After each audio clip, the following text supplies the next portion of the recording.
which we'll get into. It's the public that's really enabled it, including all the now 550 top secret military and corporate witnesses that have come forward. Now, I want to state that at this point, the numbers are continuing to grow. And most of those witnesses are people who've been in the intelligence community or Department of Defense, some branch of the armed forces, or corporations that deal with so-called unacknowledged special access projects, super secret projects that deal with UFOs. And only about a fifth of them have consented to be filmed and have their persons identified to the public. The reason for that is fear and concern for their own privacy and concerns over some issues that I don't think we need to worry about at this point around the legalities. And we'll get into this over the course of the day. And the main purpose of the Disclosure Project was really to educate the public that we're not alone in the universe and that this has been known by highly classified projects for 70 years and that those projects have, unfortunately, become illegal and unconstitutional operations that operate transnationally.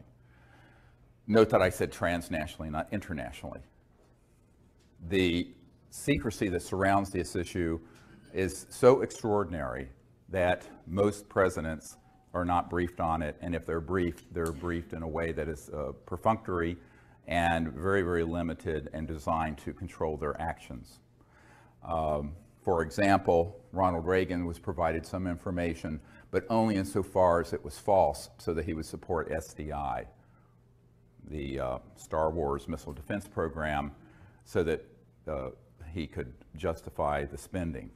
But for the most part, presidents since Eisenhower have not had appropriate access control. Now, what I mean access control, this means not only access to the program, but control over them.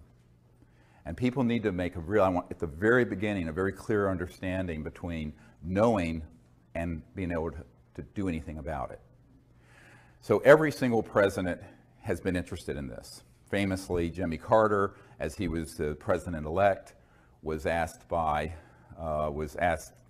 the outgoing CIA director, George Bush Sr., to brief him on this issue because he had had a sighting. Some of you may know this while he was governor of Georgia. I have that report.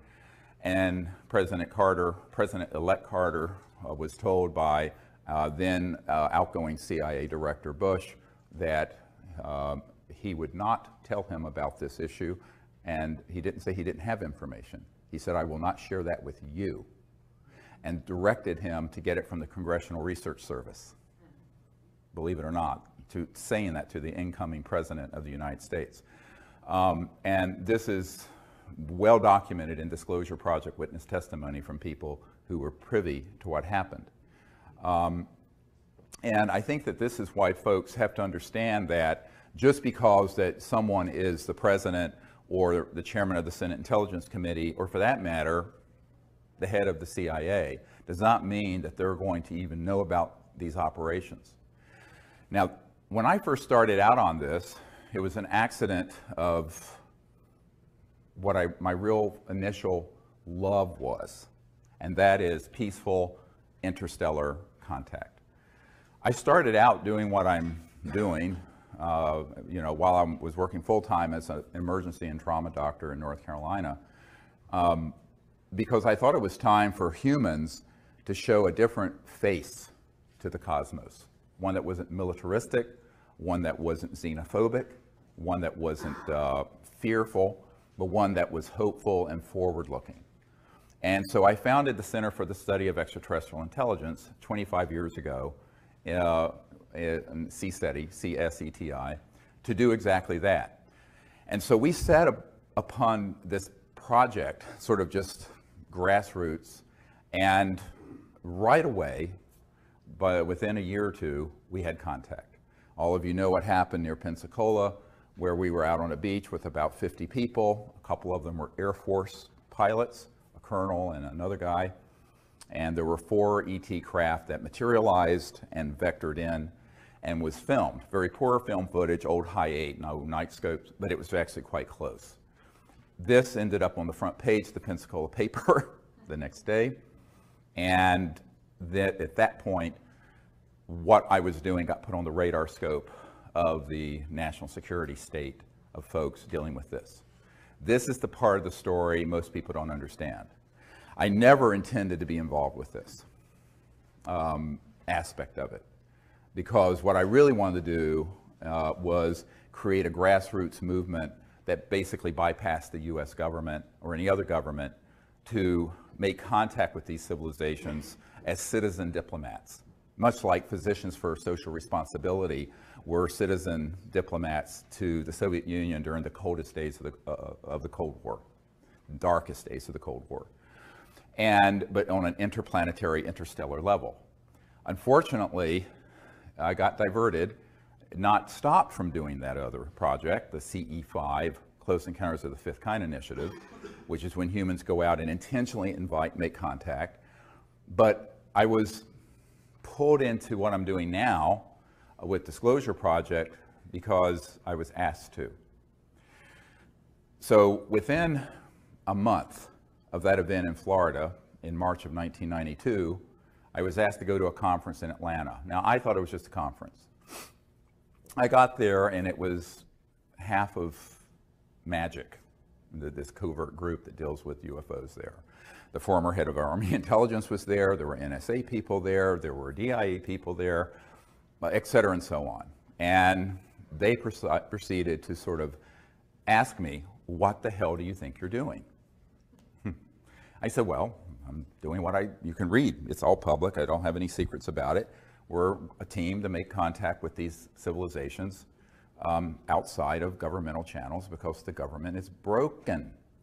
And I was informed it was none of my business and not to do it. And I said, try stopping me. So we kind of had a mano a mano, was not pretty, till 3 in the morning in a hotel room. And, and I said, this is what I'm going to do. So there were people opposed to what the CE5 contact program was from the very, very earliest days. Most people don't realize that. On the other hand, there's a senior official at the CIA who flew down on a jet to my town in North Carolina, Asheville, North Carolina, to say, do it and don't give up. Someone's got to do this because it's completely out of control. And moreover, someone's going to have to spearhead not only making contact, but informing the public because the system is so completely dysfunctional. Now, the person who was sent down was a man whose family founded the California Institute of Technology, one of the most prestigious universities in America, and is associated with the NSA and CIA. And I said, well, I'm a country doctor in North Carolina, rambling around in an ER, and I'm doing this sort of as just an ad hoc group to do this. He says, no, well, someone is going to have to do this, but also is going to have to educate the public. And I said, well, I'll do what I can in between ER shifts and raising 4 children. And as things went, that was sort of the initiation and my initiation into this sort of weird down the rabbit hole world of secret projects. I'm going, why is this guy coming as an emissary of this very senior CIA person who's involved in this, begging me to do something? Why don't they just do it? Anyway, so you're going to see this leitmotif repeated over and over again over the course of today. And at that point, I said, okay, well, I will do what I can. And a few months later, there was a man named Bill Clinton, got elected to the presidency of the United States.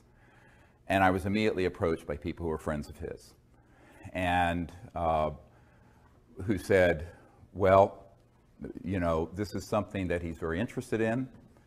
And it's well known that his good friend Webster Hubbell, who was third in command at Justice Department prior to being convicted of some other problems, said that Bill Clinton asked that he wanted to know about two things: who really killed Marilyn Monroe, because he had a fascination with Marilyn Monroe, and who killed Jack Kennedy, and also, what is this UFO stuff? Is there anything really to it?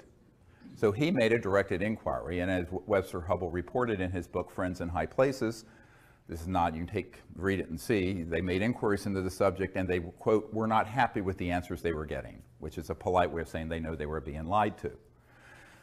Well, at about that time, and a little bit before some of the Clinton folks approached me, some military people who were friendly to disclosure approached me, who had had experiences either on battleships or at strategic air command facilities where nuclear facilities are posted, and said, you know, I'll do anything I can to help you.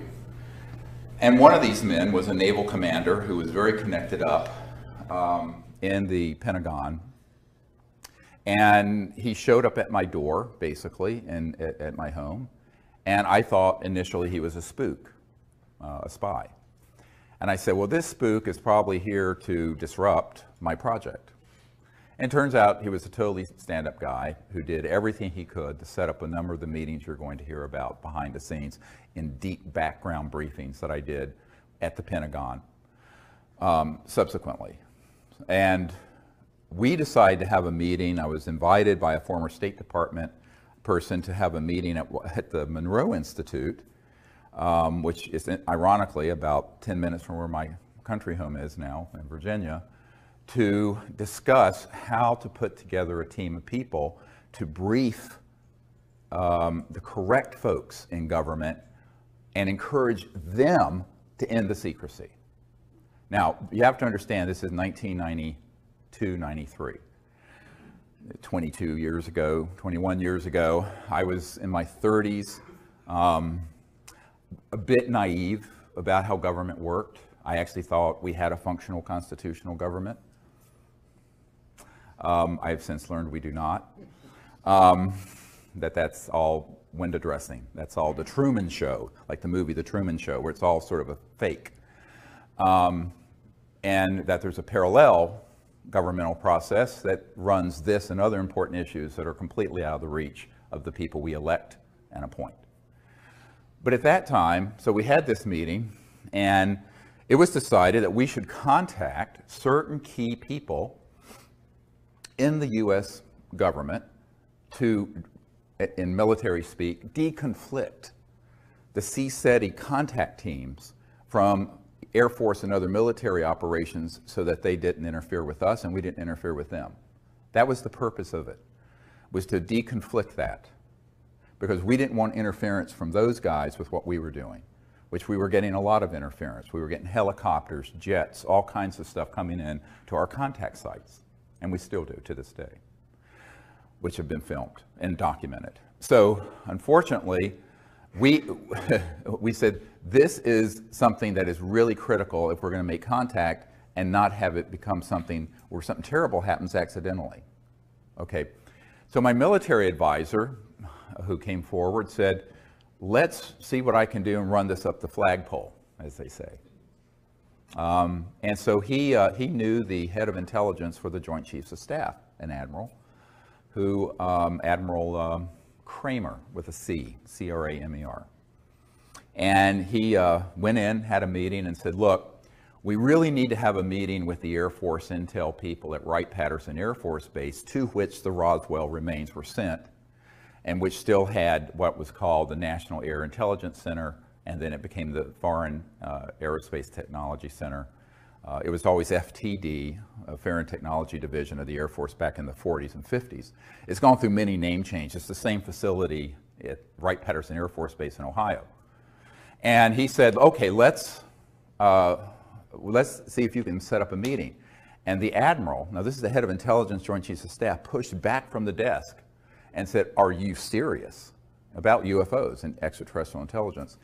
And the commander, military commander, who was volunteering to help us, said, yes, we're very serious.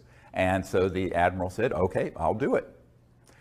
So they refused to take the meeting. Now, So what happened is that J2, it's called J2, Head of Intelligence Joint Staff, called the head of Air Force Intelligence and said, you will make this meeting happen. And Dr. Greer will be received there because they have something to discuss with those folks. And that was now the fall, September 1993. Okay, so that meeting was set up. Now, in the meanwhile, some folks working with Boutros Boutros-Ghali, the UN Secretary General at the time, and Lawrence Rockefeller, who was the scion of the Rockefeller family, who was the philosopher king of the family. I mean, David Rockefeller was sort of the money guy with Chase Manhattan, which became J.P. Morgan Chase. And his nephew, Jay Rockefeller, was chairman of the Senate Intelligence Committee. And Nelson Rockefeller, who had passed away, who had been vice president, ironically, was his brother who had set up the Rockefeller Commission of 1956 that completely reorganized the Department of Defense and the CIA so no U.S. president could contain or control or penetrate UFO projects. So the Rockefeller family up to their eyeballs in this. Lawrence knew that, but he was on the side of the angels. He wanted to sort of cleanse the karma, as it were, I believe, of that family and actually help. So a lot of people have, of course, attacked me for knowing a Rockefeller as proof that I'm sort of part of some cabal. I said, no, they contacted me because Lawrence knew that what we were doing was really novel and was effective because he had sent people, it turned out, to some of our events where we had contact, where we did the CE5 protocols and E.T. Craft would appear and then disappear. He went, he took this information back to Lawrence and said, this is no joke. So Lawrence Rockefeller invited me up to New York and then invited me to his ranch, the JY Ranch in Wyoming. And as you know, that's where the Clintons, for the first couple years of their presidency, would vacation in August. But I was asked to go there in September of 1993 to basically share what he thought would just be the information about the CE5 initiative. Lawrence Rockefeller did not know about the initiative to brief senior governmental officials and encourage them to end the secrecy, which had started a few months prior to that at this meeting in Virginia at the Monroe Institute with a select number of folks that my military advisors had gathered together that was July of '93. So he just thought it was going to be a discussion about the protocols of the CE5 initiative, remote viewing, making contact, interstellar diplomacy, all of these concepts. And so we decided that it was really time for us to go ahead and have some meetings like this with Lawrence. And I said, okay, I'll go because I have to go out. I'm on a trip anyway, taking time off from my medical work in the ER to go to Wright-Patterson Air Force Base, which also Lawrence knew nothing about. Lawrence Rockefeller knew nothing about. So here's what happened. I was going to go to the Rockefeller Ranch just as sort of a guest to share this, and during the course of a sort of a round table, and there were all kinds of people there. Robert Bigelow of Bigelow Aerospace, who's a billionaire, was there. A whole bunch of people who of various backgrounds in the UFO subculture, some friendly to what we do and some incredibly unfriendly, who we found out were working for the intelligence community, were there. And there was this gathering at this famous Rockefeller Ranch in the Grand Tetons. So one day it came up what else I was working on. I said, well, we've initiated a project to brief senior government officials in the Clinton administration and the Pentagon and members of Congress so that we can terminate secrecy on this issue and get the government to change policy, because we understand that the incoming president is favorable to that idea, which was, of course, Bill Clinton. And as a result, you could have heard a pin drop in the room. Nobody knew at all. And the first thing Lawrence Rockefeller said, what? He was like this. Where are you doing? I said, well, I'm going straight to Wright-Patterson Air Force Base after this meeting to brief the colonel over this Foreign Technology Division of the Air Force. And then I'm going to, in a couple months, brief President Clinton's CIA director. So at this point, Lawrence Rockefeller and everyone there were in a state of shock. Now, that initiated what has been incorrectly called the Rockefeller Initiative. There was no Rockefeller Initiative. Let me explain that in a moment. What it was an initiative because he found out what we were doing and his people said, you've got to get involved with this. So Lawrence wanted to play a behind-the-scenes role. And that's why he was willing to host the President and First Lady at the ranch to provide what we put together, which was called the best available evidence, which is the collection of best cases, best photos, best government documents we had that were extant at that time in 1993. So the President was invited out in the following summers, 2 summers, to the Rockefeller Ranch for that purpose. And the UN Secretary General in the meanwhile and his wife came to some meetings in what are called salons. A salon is when someone hosts a very nice meeting in a private home with dignitaries and you have a guest, usually some surprise guest or some interesting character like me to come in and inform the New York 100 about what's going on. So that's what I did. And they were incredibly successful. Subsequent to that, Mrs. Boutros-Ghali invited us to have a meeting at the UN so I could brief a lot of the diplomats and friends of hers in the UN who were supportive of ending secrecy and making peaceful interplanetary contact. And actually, Leah Ghali herself hosted that for me at the United Nations. I'm just trying to give you sort of a sense of what happened before May of 2001 with what's now very famous National Press Club event. So this was all going on with the idea that if we were to provide the correct information to the President and to his advisors and to members of Congress, to key people in Congress, they would do the right thing and would disclose this information because the Cold War had ended and we thought, here's a fig leaf to put on the secrecy, even though it's a bit of a misdirect, but politicians always need to have a cover. CYA, Washington's all about cover your ass. So to explain 40 years of secrecy, they could have said, well, during the Cold War tensions, we didn't want to throw into that mix the fact that we're being visited by interstellar civilizations and with also a program to study what their technologies are. And now that the Cold War is over, we can come clean. So I was recommending that they use that as an excuse for the chicanery that had gone on between 1956 and 1990s, 40 years. Well, it was an interesting thing that happened.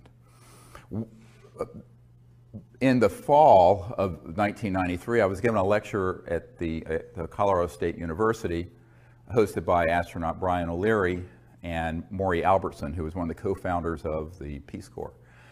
And they became very, very close friends and supporters of what we were doing.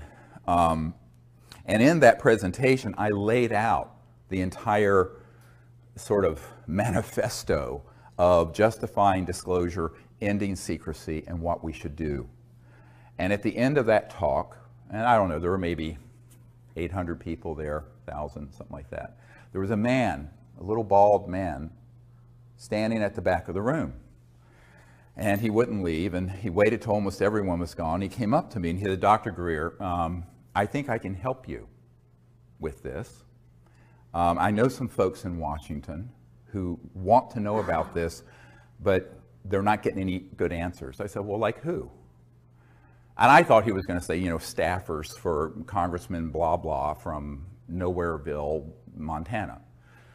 And he said, well, I'm very good friends with the Director of Central Intelligence, the CIA director, and he would like to be briefed on this. And of course I said, well, that's a good start. So initially that meeting was set up for November of 1993, and it got pushed back because of scheduling conflicts that he had and I had to December 13th, 1993. My wife, Emily, was there with me. And the cover story was a dinner party just here in Arlington at this man's home, and with his CI director and with his the CI director's wife, Dr. Sue Woolsey, who was the chief operating officer of the National Academy of Sciences. So, which is very good because I feel we can get two birds with one stone here because she's a very senior scientist in a very prestigious institution. So again, we got a nanny for the kids, flew up to Washington, had this meeting. Now, normally when you meet with someone at cabinet level, it's a, very tight, maybe 20 minutes, 15, 30. This went on for about 3 hours.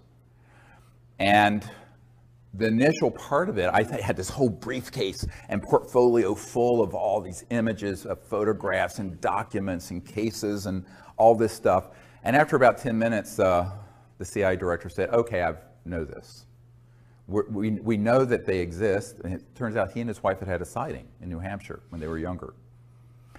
I want to know, and this is the key question to answer, why won't they tell me and the president about it?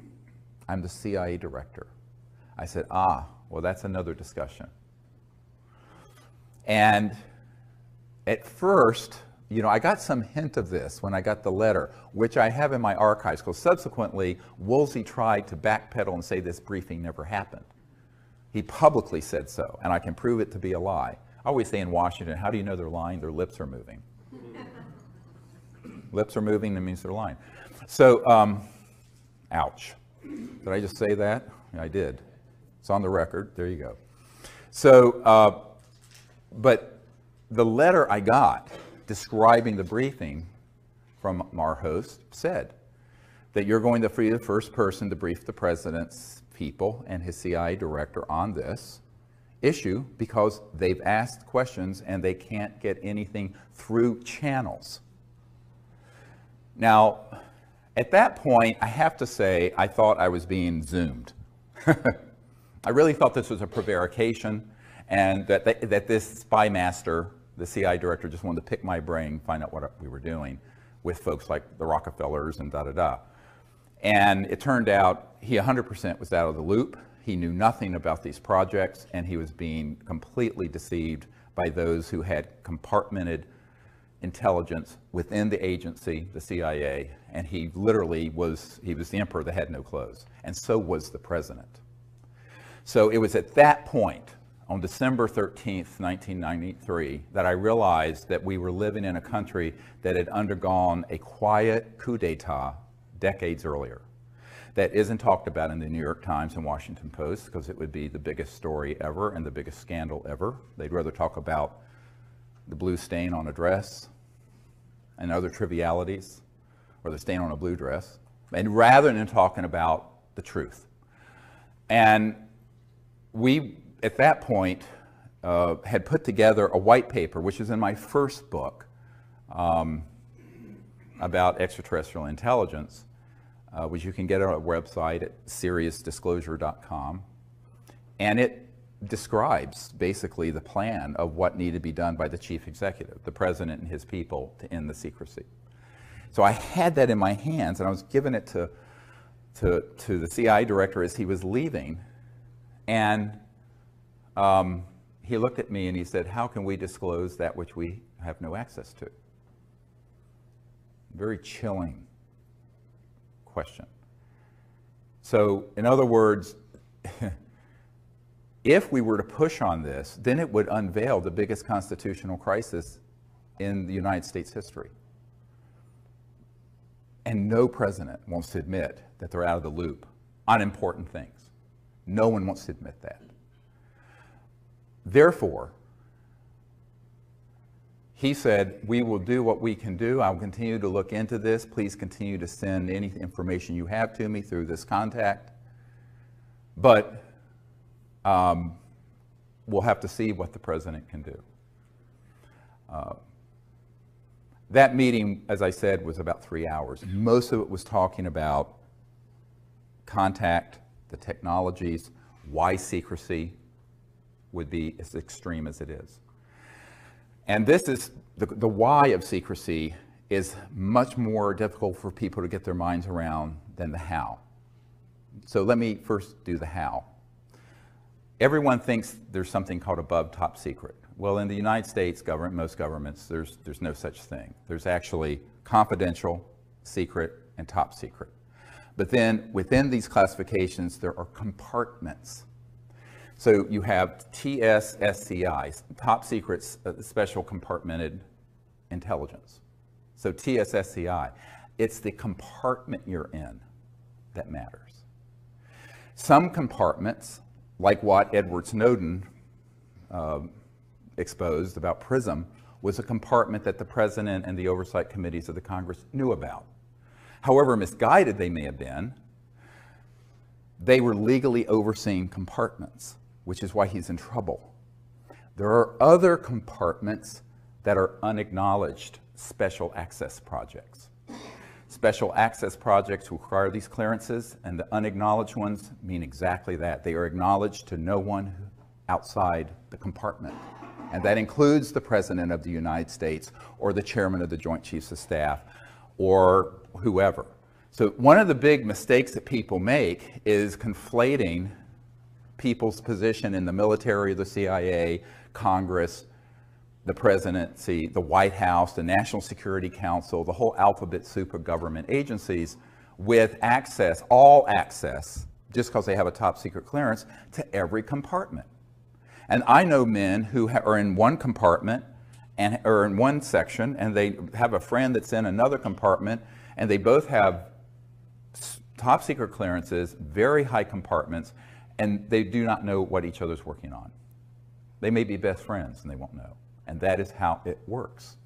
But the unacknowledged special access projects mean that they're not acknowledged.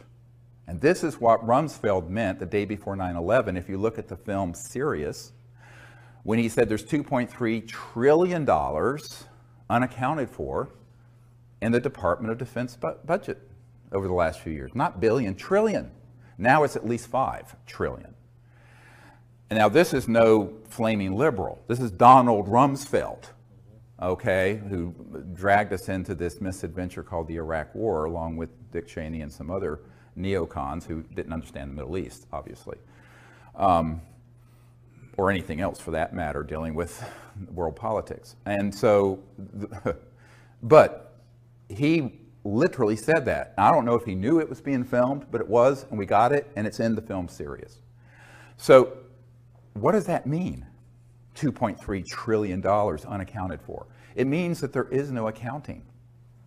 I know an auditor who audits my uncle's old company, was Northrop Grumman, which does a lot of top secret work on certain kinds of aircraft, just like Lockheed Martin has certain contracts dealing with anti-gravity propulsion craft. And if it's an unacknowledged compartment and it has some billions of dollars in it, the auditor will be told, you don't have a need to know what's going on with this, and it is just rubber stamped as an audit. They have no idea where that money's going. It goes in the front door. Where it's going through the back door, God only knows. All right? We estimate between $100 and $200 billion every year is going into the unacknowledged government. And this is a conservative estimate, unacknowledged. Congress doesn't know where it's going. The president doesn't know where it's going. A lot of senior military people don't know how it's being used and where it's going. My military advisor for 20 years was in one project that was a $3 billion unacknowledged special access project. The admiral that he was working under, where they basically went into a SCIF, a secure communication intelligence facility underground. Everyone's weapons were taken, everyone's cell phones, watches, anything electronic taken. One man went down there with them with a gun. And the gun was the security enforcement officer for that USAP, Unacknowledged Special Access Project, USAP. And they were all told, the guy took a bullet out of the chamber, and they said, if you tell anyone about anything going on in this unacknowledged project, there is a bullet with your name on it, and it will find you somewhere, somehow. Now, this is not a movie. This is actually how that world works. That's the world I've lived in since 1993, or been exposed to. And so that is serious stuff, and they mean it. And so my military advisor said, oh, absolutely, this is no John le Carre novel or John Grisham story. This is really how the unacknowledged super black world operates. Now, of all the projects that are unacknowledged, black bag operations of all kinds, special operations of all kinds, the blackest and the most unacknowledged are ones dealing with UFOs and extraterrestrial intelligence, by far. And so that's why when you read the document from early 1950s from Canada, the Wilbur Smith document, where he says, after talking to someone in the United States government, this is a Canadian top secret document that got declassified accidentally. It's on our website. And he says this subject is the most secret subject in the United States and exceeds the secrecy surrounding the development of the hydrogen bomb. At that point, we hadn't detonated a hydrogen bomb. Imagine something more secret than the ultimate doomsday weapon. Not an atomic bomb, a thermonuclear hydrogen bomb, which is what we were working on in '51. So the thing I point out to folks is that these sort of operations have gotten so out of control that that's why Eisenhower said, beware the military-industrial complex when he left office in 1961, just before Jack Kennedy took office. And Eisenhower, on his watch, and he was bitter about this to the very end, Jackie Gleason, a famous comedian, his wife told our team that Jackie Gleason and Eisenhower were good friends, that Gleason was bitter about this and heartbroken about this to the day he died, that he had lost control over these UFO projects. And that happened between 1956 and 1961. Now, why did this extreme, so this gives you an idea of how unacknowledged special access projects work. They're hermetically sealed silos, and no one outside that compartment, that matter your position in government, doesn't matter your clearance, will know what you're doing in it. So wrap your mind around that. That is how these projects are managed. And we're talking an almost limited amount of money they can use in access to enforce this and run those projects. Is it legal? No. Is it dangerous? Yes. Because it is, by definition, completely without oversight of the people, the people's representatives, or the president, or for that matter, the senior folks at the Pentagon. I'll get to this in a moment. So at this point, I'm reeling. I'm just sort of like, I'm absorbing all this. Look, I'm a country doctor in North Carolina, rambling around in an ER, taking care of shootings and stabbings and car wrecks and burns and what have you. And this bag of crap gets handed off to me. And I think, well, you know, this is way past my pay grade.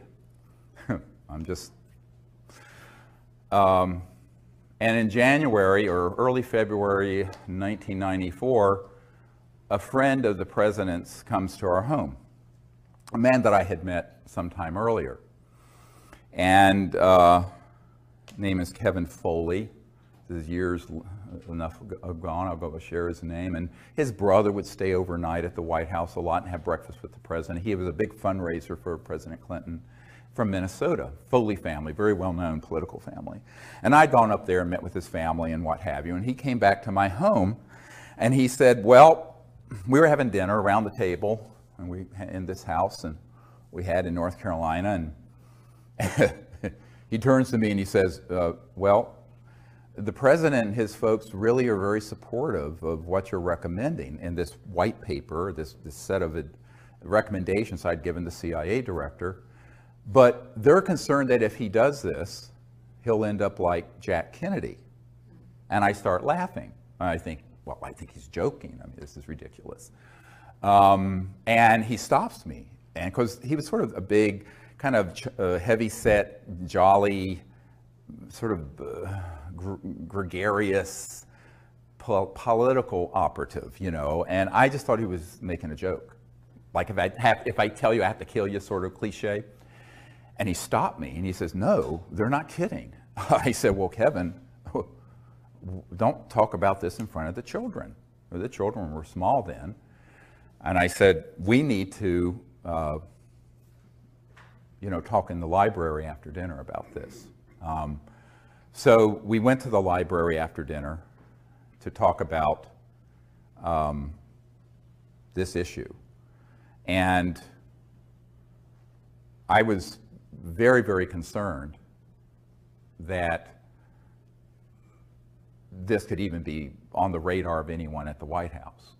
And he says, yes, absolutely. The president is convinced, and his people are convinced, that if he were to push on this issue, that he would be subject to a TWEEP, a termination with extreme prejudice. TWEP, TWEEP. And I said, well, then what do you want me to do? I mean, look, I mean, it's not like I've got a Secret Service detail. And he said, well, no, they think you can do this. You should go ahead and try to bring this stuff together and bring it. I said, oh, yes. I said, I'm expendable. He says, yes. I said, doesn't matter if I get killed. You can't risk the president. He said, that's right. You are expendable. So from then, I always call myself the throwaway guy. Doesn't matter if I get killed, you know, because I'm nobody, and I remain nobody. So, and I want to be a nobody in terms of politics and conventional power. So I'm very happy to be a nobody. So what, I use that term in the sense of how Washington thinks, the currency of power. And I said, well, I'll do what I can, but, you know, this is a very steep climb. So by 1994, and it was later confirmed to us later in 94 and 95, then when Rockefeller hosted the Clintons, and there's that famous picture of Hillary Clinton holding the book about extraterrestrial intelligence at the Rockefeller Ranch when they were visiting out there. You know, yeah. Okay, so she actually is the one who stood up and stopped the briefing and said it's too dangerous. We don't want. We're not going to pursue this. And ultimately, politicians are going to put their finger in the air and they're going to see which way the winds are blowing and see what they can benefit from. They saw this as a lose-lose situation. In other words, it was a situation where if they were to push on this, they would be stepping on some very big toes. Very, very big toes. How big? Several $100 trillion of world economic activity. Now let me back this up now. So the how is hard for some people to wrap their mind around when it comes to this kind of secrecy, but the why is the pièce de résistance. Because if you look at what these projects that are unacknowledged special access projects are doing, what they really have been doing has been trying to acquire, as this top secret Canadian document, the Wilbur-Smith document in 1951 states, the modus operandi, the mechanism of action of these extraterrestrial vehicles, meaning the technology, the science and technology. Because if you're interstellar, you're not using Exxon Jet A fuel. You're not using a rocket like SpaceX and Virgin Galactic is using. You're not using something like the space shuttle. You're using some technologies that are the trans-dimensional end of physics, very high energy electromagnetic field propulsion systems that allow you to drop out of 3D space and appear at another point in space by going through other dimensions. Okay? Now, you can do that without going trans-dimensional by just creating energy from the so-called zero-point field and creating an anti-gravity effect, so you have lifters so that you can go 100,000 miles per hour, make a right-hand turn with no deceleration effect because you created a bubble in space-time that corrects for one gravity. That's what a lot of the, quote, UFOs are that people see being test flown out near Nellis and the Dugway Proving Grounds in Utah, and et cetera and so on. We mastered gravity control October 1954. I was not a twinkle in my father's eye. Most of you weren't born at that point. I wasn't. And that is when we mastered gravity control. How do I know this? The third highest ranking official at the Naval Research Labs, the largest defense lab for the Department of Defense here in Washington, has been a friend for years, and he was in the vault and saw the documentation for this, unredacted, because it's all the original documents, and that was the date. So we have not needed jet engines, rockets, oil, gas, public utilities, surface roads, think about this, steamships, internal combustion engines of any sort for at least 60 years. And if you really go back to the earlier part of the century, we're just plain free energy from Tesla type things, 100 years.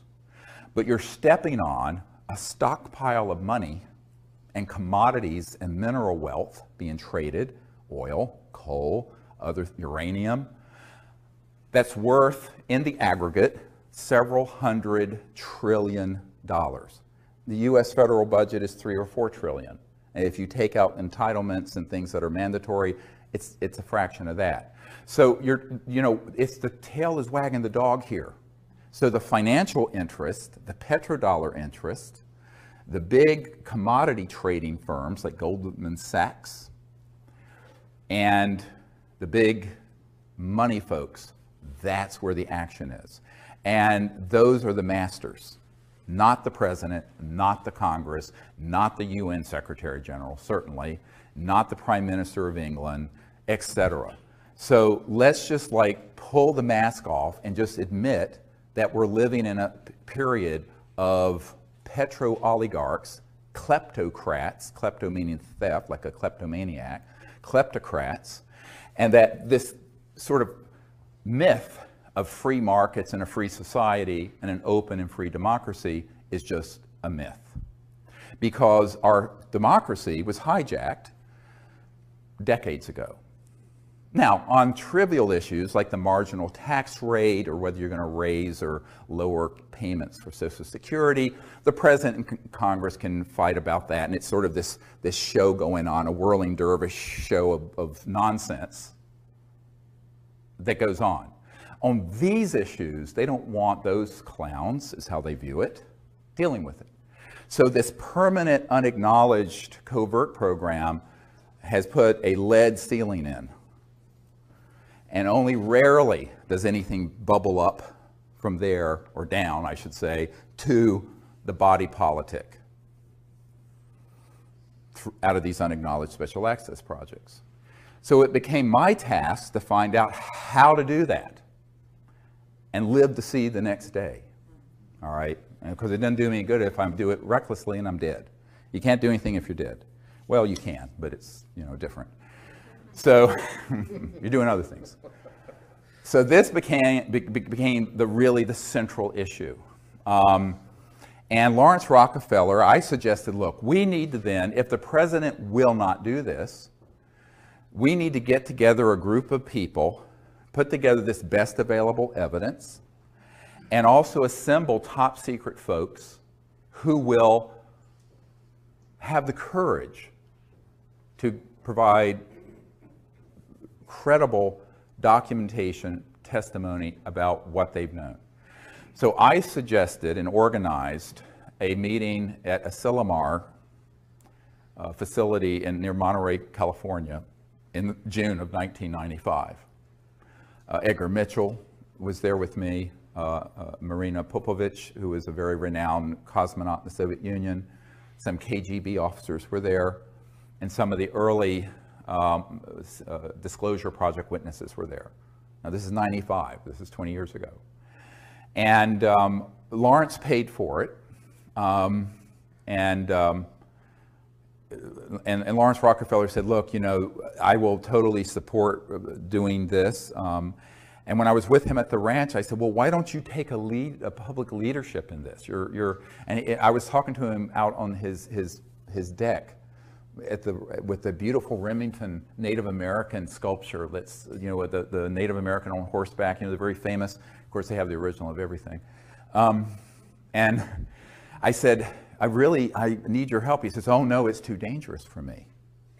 He says, there are members of my family already jumping up and down on my feet that I'm doing this much. And I knew he was talking about who he was talking about, the money people in his family. He was the philanthropic guy who just wanted to give away his wealth before he died. That was his whole purpose.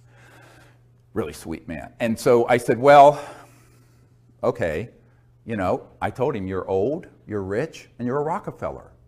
I'm a nobody. I'm a North Carolina doctor who's trying to do this with no resources. He says, just, I'll be behind the scenes. And he took his old hands and did this, and he said, it's like a flock of geese. You know, we're all flying together. I'll be back here, and you need to be here. I said, well, yeah, but that head goose gets all the head. They take turns. He said, no, you be up here. It was very comical. I said, ugh, oy vey, this is like, I said, okay, that's what we'll do then. And he wanted to just stay behind the scenes, but he was provide that support, hosted the Clintons. So we had something called Project Starlight that formed before the briefing of the CIA director. That was the code name for what became the Disclosure Project that all of you know about. And Project Starlight, with the AP, the Associated Press sued the Clinton Library and got those documents. Those documents are in my first book. And at Asilomar, we had all these dignitaries, including Kevin Foley and astronaut Edgar Mitchell and Maureen Povovich, and all these folks sign a letter to the President of the United States recommending ending the secrecy. It's in my first book. Buy it, get it, see it, read it. And that, however, was the Associated Press a couple years ago sued the Clinton Library and got those documents, and they put them out on the internet.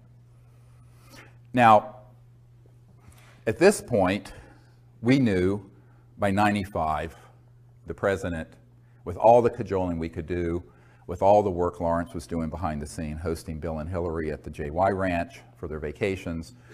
A very good friend of the president's, I don't want to name her, but used to live at the White House and very good friends with Hillary, you know, said that Hillary did not want to deal with this at all, but Bill was so interested in it, you know, he would pull out the best available evidence briefing packet that we put together, and we'd be sitting in the private quarters of the White House going through it. And she's this hilarious woman who did a perfect imitation of Bill Clinton. And he said one time they put it out on the floor and she was sitting there with him. And he was going through it going, well, I know all this is true, but they won't tell me a thing, not a goddamn thing. Just like that, about all these secret programs. So when she told me that, I said, it sounds like Mr. Clinton. So from '95 until '98, I proceeded then to approach various members of Congress. And we had already started that process thinking, well, okay, if the president won't do an executive action and force his way to control these unacknowledged special access projects, maybe a member of Congress will have the courage to hold a hearing. And since we now have identified, first it was about a dozen, and then it became several dozen top secret guys that could be subpoenaed and swear under oath with penalties of perjury, federal penalties of perjury, if you're testifying before Congress. Go ask some folks who are in prison for lying to Congress about what they knew. And so I started assembling these folks, the first meeting of which was in June of 1995. I'd met with a number of them one-on-one, but there's strength in numbers. So I realized that if we came together as a group and they got to know each other and they felt that it was, they felt safer, they felt protected if they were all doing it together. You see what I mean? Brilliant. Okay, so that was what I did, is pull people together. Because these men and some of the women involved were terrified about speaking about this on their own as lone wolves. But I said, let's get a mass of us together and do it. So that first gathering was very historic because it was sort of presaged what we did in 2001. Now at that point, you know, I decided, look, we are going to have to be very careful with this. So I wanted to be sure that not only did the president have no access, which is in itself proof of the illegality of these unacknowledged special access projects, but that the appropriate oversight committees of the Congress of the United States didn't, as well as key people at the Pentagon. So I proceeded then to do a series of briefings. And in 1997, here in Georgetown at the Westin Hotel, we gathered together, I think about 25 of these top secret guys in a closed meeting, not open to the public, to invite members of Congress, members of the administration, and people from the Pentagon to hear what they knew. And it was a very well organized private event. No media was there and the public didn't know about it, except in a very limited way. And the idea was that we wanted to get a member of Congress, and like Congressman Dan Burton, who is chairman of the House Government Oversight Committee, Reform and Oversight Committee, that issued 1,000 subpoenas to impeach Clinton about the stain on the blue dress, was there. And he was interested because one of his closest friends, who kept his appointment schedule, had had a UFO come outside her window in Indiana some years ago and told him about it. So he knew the UFOs were real. And he turned to us and he says, I want everything you have, everything you have. And then someone got to him and he didn't hold the hearings. But there were many members of Congress and other people. There were people from the Vice President Al Gore's office there. There were people from the White House. There were people from the Pentagon. The day after that event, I went straight to the Pentagon and did a briefing, what's called a stand-up briefing for J2, the head of intelligence for Joint Chiefs, a different one from the one who forced the meeting at Wright-Patterson Air Force Base. And this Admiral Tom Wilson hosted us at the Pentagon in the E-ring, where all the admirals and generals are, the outer ring, because they get the views. So the inner ring can't see anything. And I went there with astronaut Edgar Mitchell, myself, a couple of the Disclosure Project witnesses, and my assistant, Sherry Adamak. And what was fascinating is that before I went, I had my military advisor send to the Admiral a document I had received. And it's the first top secret document in the briefing for the President that I did for Obama, which we'll get to in a little bit. And this is dated from the 90s, and it's from Nellis Air Force Base, what people call mistakenly Area 51. It's not the proper name. And this document actually was a security alert because there were some UFO spotters who had penetrated the perimeter of Nellis, and they were going to have to shut down operations with their EMGs, their electromagnetic anti-gravity test flights in that range that they have built. And the list is fascinating for the names of the compartments. And I just want to share a few of them just because, and this is dated 28 July 1991, 0900 hours. And it's from the National Reconnaissance Office, NRO, which is the super secret spy satellite operations part of the Air Force originally. So it went to Commander's Net, Royal Ops, Cosmic Ops, that is a clearance. These are all compartmented operations. MAJ, M-A-J Ops, Magi Ops, COMINT, COMSEC, ELINT, Human Intelligence Ops, AFOSI, Nellis, Air Force Office of Special Investigations, and then a whole bunch of different numbered compartments. Red Flag, Dart East, Dart South, Pahut Mesa Military Operating Center, Sally Corridor, key one, Groom Lake, MOC, Dreamland, MOC, Blackjack Team. Blackjack control is at Edwards, by the way. The control is at Edwards, but there was a team at Nellis. Acrotech, Sea Spray, etc. So one of these compartments was known by Admiral Tom Wilson. I don't know which one. But it was being operated through a contractor. All the important stuff is done by corporate, by the way. if it's key, it's corporate. Lockheed Martin, EG&G, E-Systems, Raytheon, Northrop Grumman, Booz Allen Hamilton, on and on. Edward Snowden, by the way, worked for Booz Allen Hamilton, who contracts for the National Security Agency.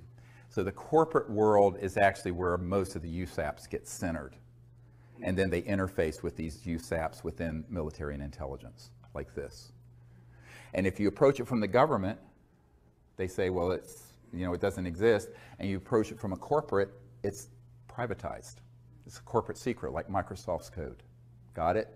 It's hermetically sealed away from everyone between those two techniques. Very clever. Very illegal, very clever.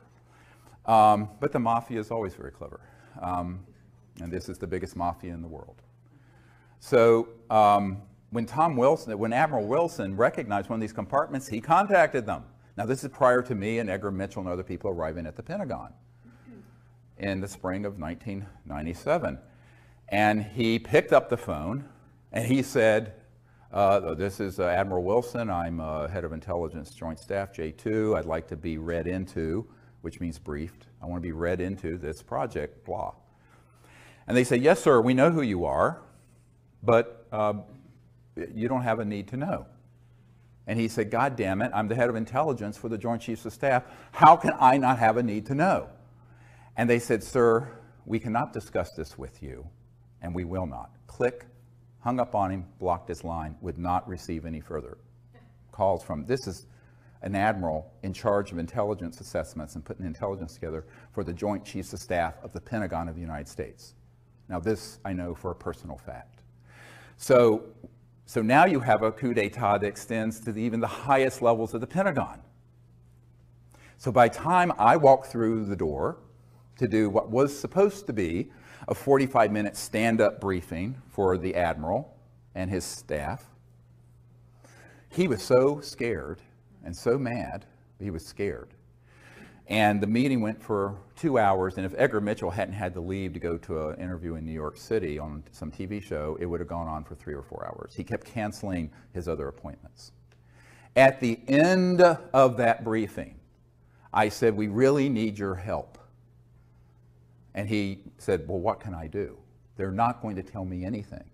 The best thing I have in my arsenal is the B-2 stealth bomber that I know about. And you're telling me that there are unacknowledged projects that have things that can go transdimensional light speed and beyond, that can do circles around my B-2 stealth. He says, it's point, set, and match. I said, well, you still need to help us get control of it. He says, how can I do that without having the Secretary of Defense or the President order me to, without myself doing something rogue? See, here's the good guys are trapped by being good. I said, here's the thing. The only thing bad about nice people is that they're nice. And the people who are rapacious criminals are not nice, and they don't give a damn about the law or people's lives, and they don't mind killing you. So he said, I can't do this.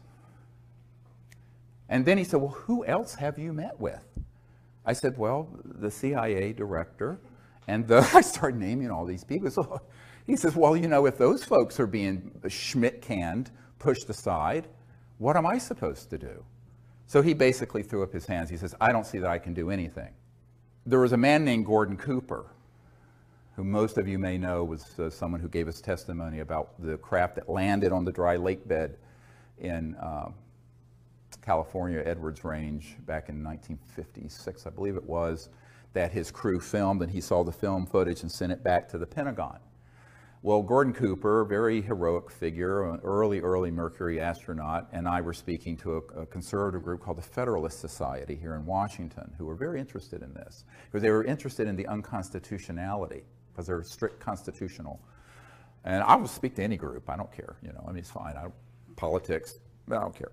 So, I mean, I agree with the group's politics all the way through, but they were interested, and they invited me and Gordon Cooper, so we went. So my wife was with me. It was here at the Hyatt, I think, near Capitol Hill. And I was going, so I started talking to Gordon and comparing notes of people we had talked to within the system. And he had been asked by Secretary of Defense Cohen, C-O-H-E-N, who was Secretary of Defense for Bill Clinton. Bill Clinton, Secretary of Defense, had asked him directly to give him all the actionable intelligence, all the details needed about that landing event of a craft at the dry lake bed in 1956, because he wanted to see that footage. And he got back to Gordon Cooper and said, I can't find it. It's not accessible. It's in this unacknowledged project, and the Secretary of Defense. So there's another person proven out of the loop. So I started making a list of all the people who had been denied access, who by all rights absolutely must know if it's a legal program. Secretary of Defense, President of the United States, CIA Director, on and on and on. Then I end up, a couple years after this, getting invited to brief the head of the Defense Intelligence Agency, General Patrick Hughes. Now, General Patrick Hughes was a man, you'd often see him with Madeleine Albright and Bill Clinton and other people. He was the head of the Defense Intelligence Agency, which is like the CIA for the Pentagon. It's almost as large.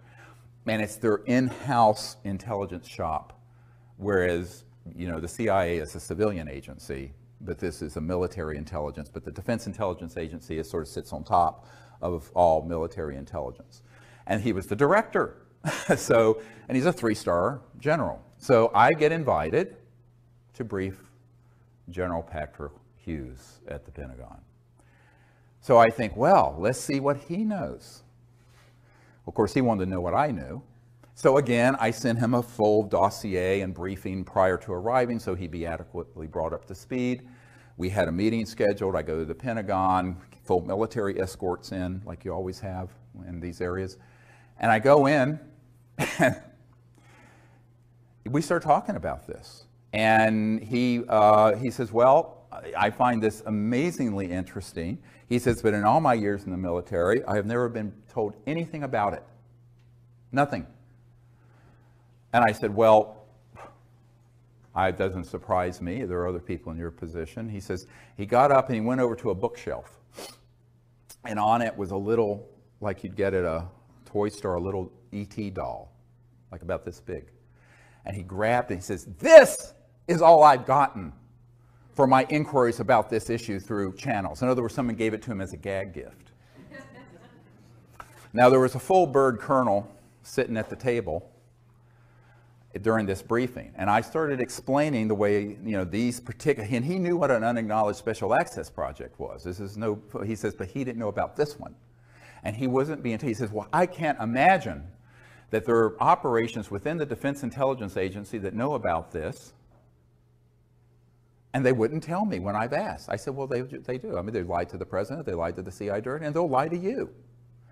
And the colonel visibly stiffened.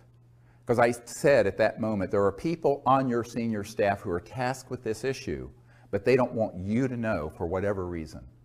And this colonel stiffened. And my military advisor and I compared notes later. That guy was on the inside lying to the general. The colonel was zooming the general.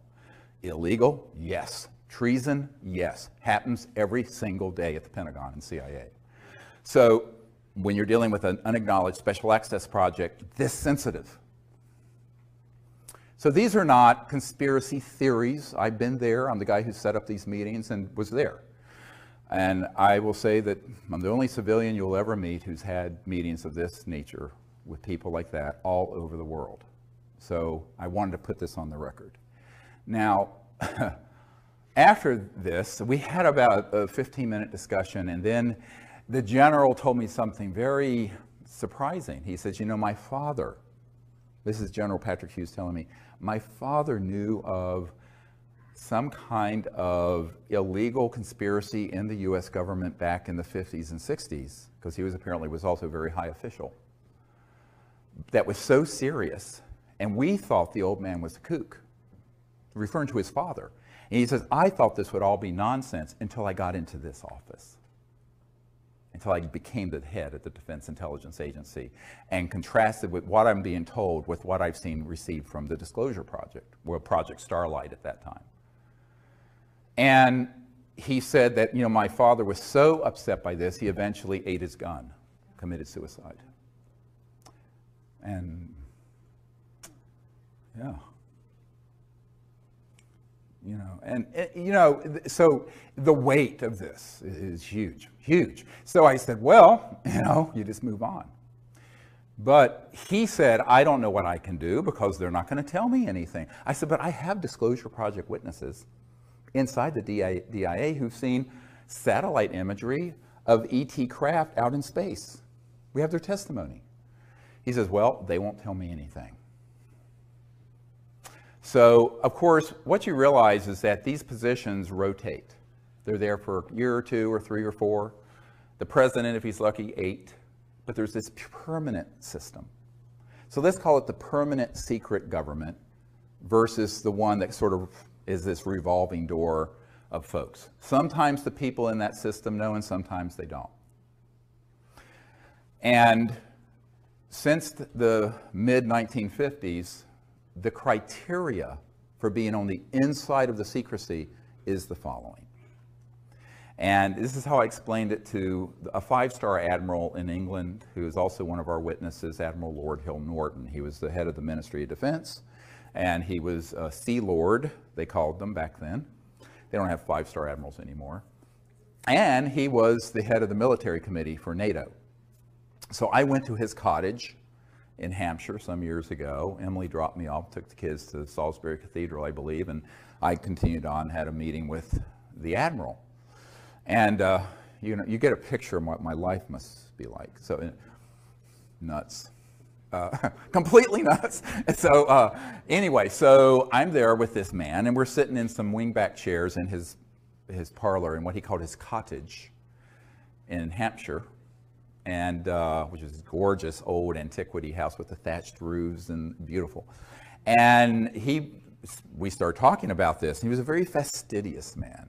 He had a little teeny notepad like this and a pen and assiduously taking notes, very, very. And we got to this question, and he said, well, you know, the entire time I was the head of the Ministry of Defense, which also means you're head of MI5 and MI6 and the intelligence units in England. It's the same position there. It's separate here. You have CIA Director and Secretary of Defense. There it's one head. And he says, this issue was never briefed to me. I was never told anything. And I said, yeah, that doesn't surprise me now. It would have maybe a number of years ago. And he said, and as military, the head of the military committee for NATO, I was never told, even though I now have learned NATO was dealing with some of these events, such as the big events that were in Belgium with the massive triangular craft and things like that. Well, I said, he says, and I want to know why they wouldn't tell me.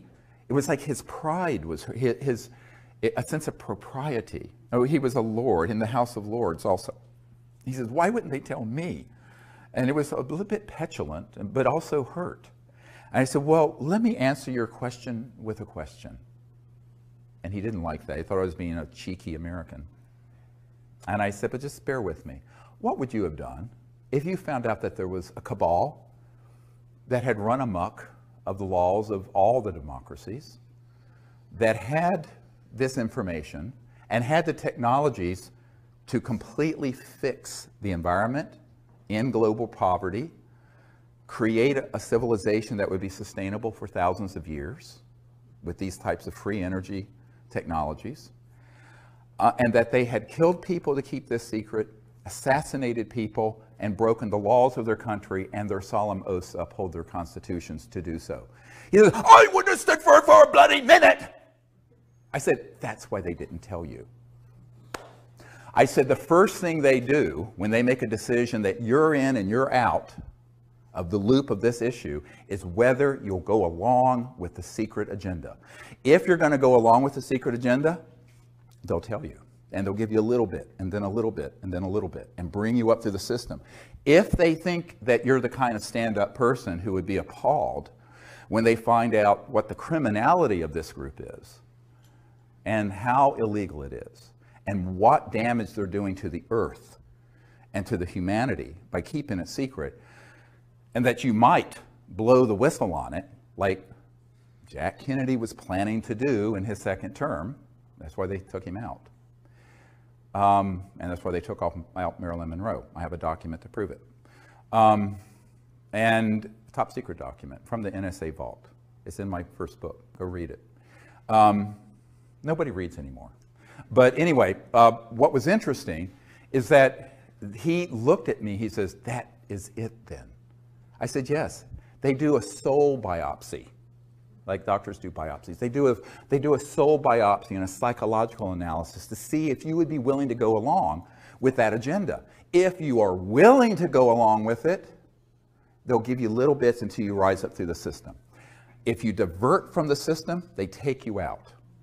You're going to be dead. So they've learned not to be too reckless with who they tell, because they don't want to have to kill too many people and leave bodies scattered that looks conspicuous, like they did in the 50s and 60s with John Foster Dulles and President Kennedy and Marilyn Monroe and other famous people. So I said, that's why it's managed this way. Now, you may have had a predecessor who was MOD head, who came up through that system, who knew all about these projects. So it doesn't have anything to do with your rank. It has to do with your values.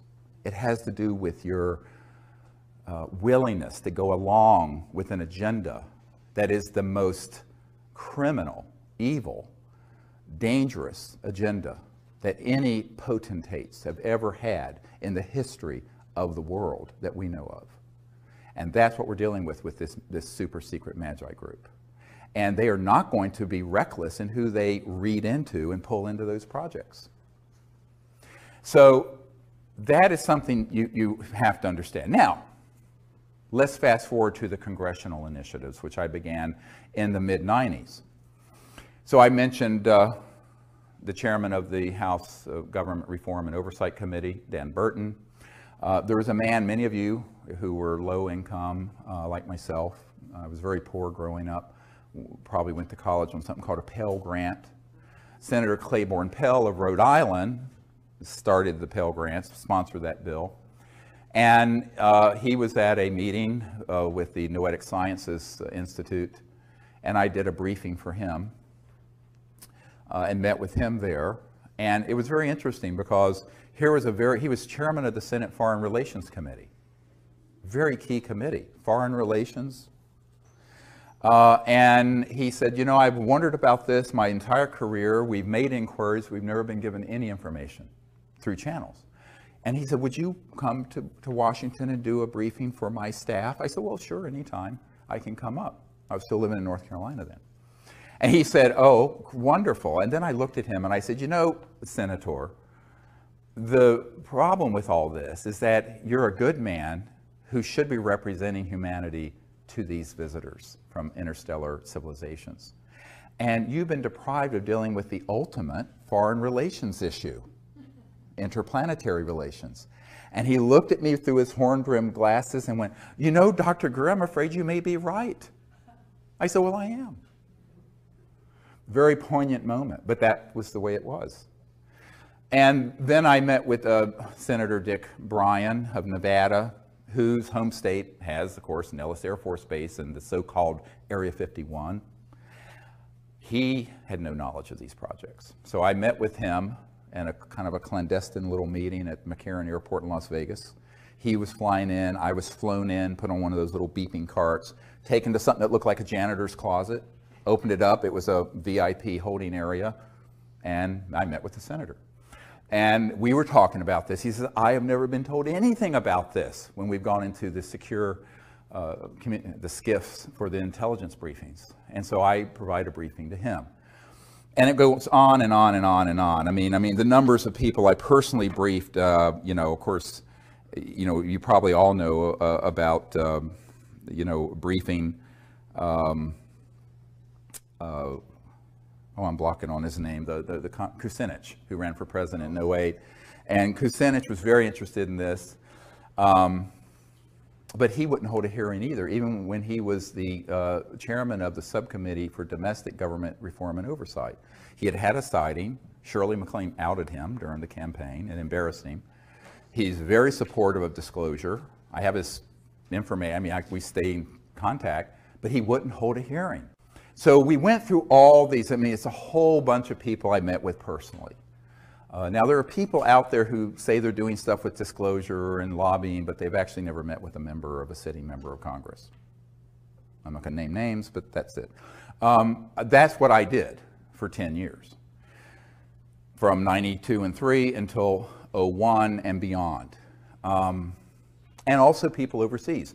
The cabinet level member of the Japanese government in charge of science and technology briefed him, very interested. But when I said, will Japan take the lead on disclosure and put this material together? He says, oh no, we can't do it ahead of the United States. He was in terror of the idea of getting ahead of these covert programs. Same thing with meeting with certain members of the royal families in Europe that I met with. And as you know, I provided a big briefing that was given to Prince Charles by Jamie Cromwell, the actor who played. He said he was kind of playing me in this movie, First Contact, a Star Trek movie. And Jamie Cromwell, they had the opening in London, and Prince Charles came and wanted this briefing we were putting together for the president. And so Jamie Cromwell handed it to him. And I got a lovely note back from Prince Charles about this. But not that Charles could do anything about this issue, but they're interested. There's so much interest. But the people, even if they're in very high positions, they're interested, and now they're known to be briefed. But they have no power over the operations. So as I said over an hour ago, don't conflate knowledge of the issue with access control. Access control is in these unacknowledged special access projects. So that led me to doing something very controversial. And there's my military people said, look, there's a way that we do things in the military, and it's called a UNOD letter, unless otherwise directed. What that means is you write to various people in command and say, unless otherwise directed, here's my assessment and here's what I'm going to do. So they said to legally cover yourself, you need to do a UNOD letter and send it to the head of the Justice Department, the President, the Pentagon, the CIA, the FBI, the whole alphabet soup, the NSA, and send it returned receipt requested so you can prove it was received. And I did that. And that's also in the first book, Extraterrestrial Contact, The Evidence and Implications. And it said, it basically said, you can read it, it's up on our website, here is our assessment. These projects are being run illegally. They are unacknowledged special access projects that have been unconstitutional since the 50s. The president and other key figures we know have been lied to, as have the oversight committees of the Congress. Similar crisis exists in the United Kingdom and other countries where I have had briefings. Therefore,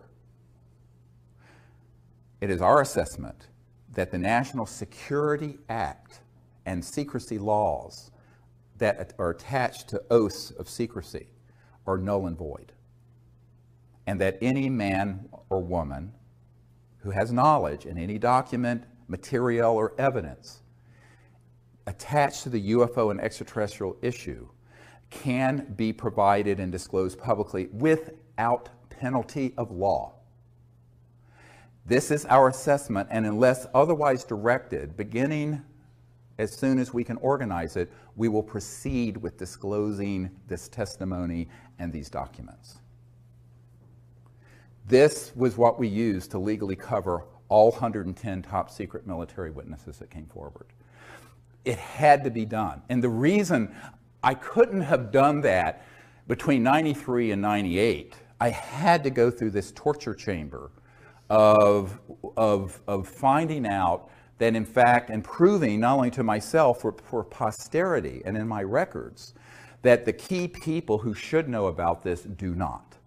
And therefore, the programs are illegal. And therefore, if the programs are themselves illegal, they can't cite the law. It's basic constitutional law. If you're operating, if you're a mafia, let's say that a mafia guy's running an illegal project and you enter into a contract with him. That contract is vitiated, nullified, is completely zeroed out because the underlying operation is illegal. So all these men and women who have been at Lockheed Martin Skunk Works, who have been with the CIA, the DIA, the Pentagon, who have worked on these projects, we basically exonerated them from any legal penalties for disclosing information about these projects because we were able to prove they were being run unconstitutionally. And therefore, the National Security Act could not be applied. Does everyone understand what I'm just describing? That was the basis for the Disclosure Project of May 2001. And we had to do that because I talked to Danny Sheehan, who is a constitutional attorney who did the Silkwood case, represented the New York Times and the Pentagon Papers, and he was helping me pro bono on this. I ran this idea by him. So I had my military guys advise me on the UNOD letter, the unless otherwise directed letter, but then I talked to some legal constitutional experts and say, is this a sound legal assessment? Because I'm just a doctor. I know anything about this stuff. And he said, absolutely. If these projects are being run illegally, they cannot then have it both ways. They either have to be under proper oversight and control of the president and the Congress, or they have opted themselves out of the legal system, and therefore they cannot use the legal system to prosecute any of our witnesses or me for having disclosed top secret documents that have not been declassified, which I have done. Now, that's a very big difference from what Snowden did. Snowden disclosed things that were being overseen by the president and were being overseen by the Senate Select Committee on Intelligence and the House Intelligence Committee. And even some of those, even though those programs are Big Brother-esque and outrageous, he really should have limited his disclosure, if he's listening, to operations that were unacknowledged and illegal. You see, if he had done that, he would not be in legal trouble. Does everybody understand what I'm saying? He just didn't know. He was young, and he'd had very bad advisors. The journalists and people who were working with him didn't understand the system well. So anyone listening who wants to be a whistleblower, listen to me, contact me before you jump off that plank. Because you must only disclose the projects that are USAPs, unacknowledged, and which are unacknowledged to the level that even upon directed inquiry by the key people in the Congress, the Pentagon, the CIA, and the President, they're still lying to them. So those programs then are rogue and illegal. Those you can disclose. And if you can prove that, then you're free sailing. Now, that's what we did. So from 98 until 2000, we gathered together more and more and more of these top secret military people and others. And I went all around the world and interviewed them. There's several dozen of them up on our website at SiriusDisclosure.com, SIRIUS Disclosure.com. Their testimony is a book that we put together called Disclosure. Some of it. I mean, it's so voluminous. To give you an idea, I had 110 hours of testimony that I had to cut down to the 4-hour and 2-hour DVDs that you can get on our website. There's so much material. So it's unbelievable amount of material that that's on digital film. I mean, honestly, I did most of the filming, so it's not professional because I'm a klutz with cameras, but that's all. We didn't have the funding to do this, like a big project. We just did it. It was all, by the way, the Disclosure Project had no paid staff, no office, all volunteers working in our spare time, all of it. So that's how it got done. And it still is how it's happening. So I think that people have to understand that, we did the best we could with what we had. It wasn't like we had a $5 million grant or a $10 million grant to do this. We had a couple $100,000 to travel the world, interview all these people, and launch it at the National Press Club, which became the biggest event in the history of the National Press Club since Ronald Reagan was there. And at the time that we did the May 9th, 2001 event, it was the most watched event in the history of the internet, the entire internet. And the company that hosts the internet broadcasts out of the National Press Club said they had so many people trying to see it, it crashed their system. And that Bill Gates and others were watching this because they had never seen that many people trying to get on to see it. They had to grab every T1 line in Washington at the old system. Now you can handle it, but they couldn't handle it in 2001. And it was all in the media. Eventually, about 800 million people around the world saw it. But then one by one, the media were contacted and told, take this down, take this down, take this down. 4 months later, 9/11 happened. But in the course of all of this, I've learned a lot. But you know, one of the things I've learned is that you cannot expect people in power to bite the hand that feeds them. It's like the old 9 Inch Nails song. Will they bite the hand that feeds them? And the answer is usually not. And the other thing is that the currency that matters is, it's not impressive if you're a billionaire. I know a lot of billionaires. It's not impressive if you have a law degree from Harvard. It's not impressive if daddy left you $10 billion. It's not impressive if you're the president of the United States, if you're not willing to do the right things for the people of the world and of the United States and have the courage to do it. Now, that one word, courage, comes from heart, from the French. Do you have the heart and the courage to do it? That's what's been missing. Because for the most part, our politicians and our attorneys, most politicians are lawyers, they come up in a system where it's self-aggrandizing, naked ambition. And most people in the corporate world and in the political world are not going to do something that could be an enormously dangerous thing for themselves personally and could ruin their careers by being associated with it. And that's why I concluded by 2000 that the people have to do it. We, the people, have to do that. Now, one of the real other issues that came up recently was, have there been people who, over a period of time, been trying to work this within the system? Yes. There's a senior official at the CIA who, for 20 years, has been very, very supportive. He's part of that group, but he's on the side of disclosure. But he can't stick his neck out too far because he saw what happened to former CIA Director Colby. When he stuck his neck out, he was going to give Bill Colby, the CIA Director, I think, for Ford and Nixon, was going to hand off one of these zero-point free energy devices and about $50 million in seed money so we could get it out to the public. And the week he was going to meet with a member of my board, they found him floating down the Potomac River. Almost absolutely was assassinated. We can't prove it, but his best friend, a colonel, met with me and said, yes, that's what happened. And he knew it was a risk. So a lot of people who are friendly to this, who are on the inside, are afraid of being tweaked, terminated with extreme prejudice. And then you have other people who aren't on the inside, who don't have the courage of the ridicule factor, because the New York Times and the Washington Post, the big media outfits that are wholly owned subsidiaries of the intelligence community, frankly, when it comes to this issue, are going to absolutely roast and ridicule any politician that brings up the word UFO. It has to be done like on Kimmel, you know, just sort of ha ha ha, make a joke of it. So in 1953, the CIA decided that the psychological warfare aspects of this would be where the real enforcement could be, by just making it ridiculous.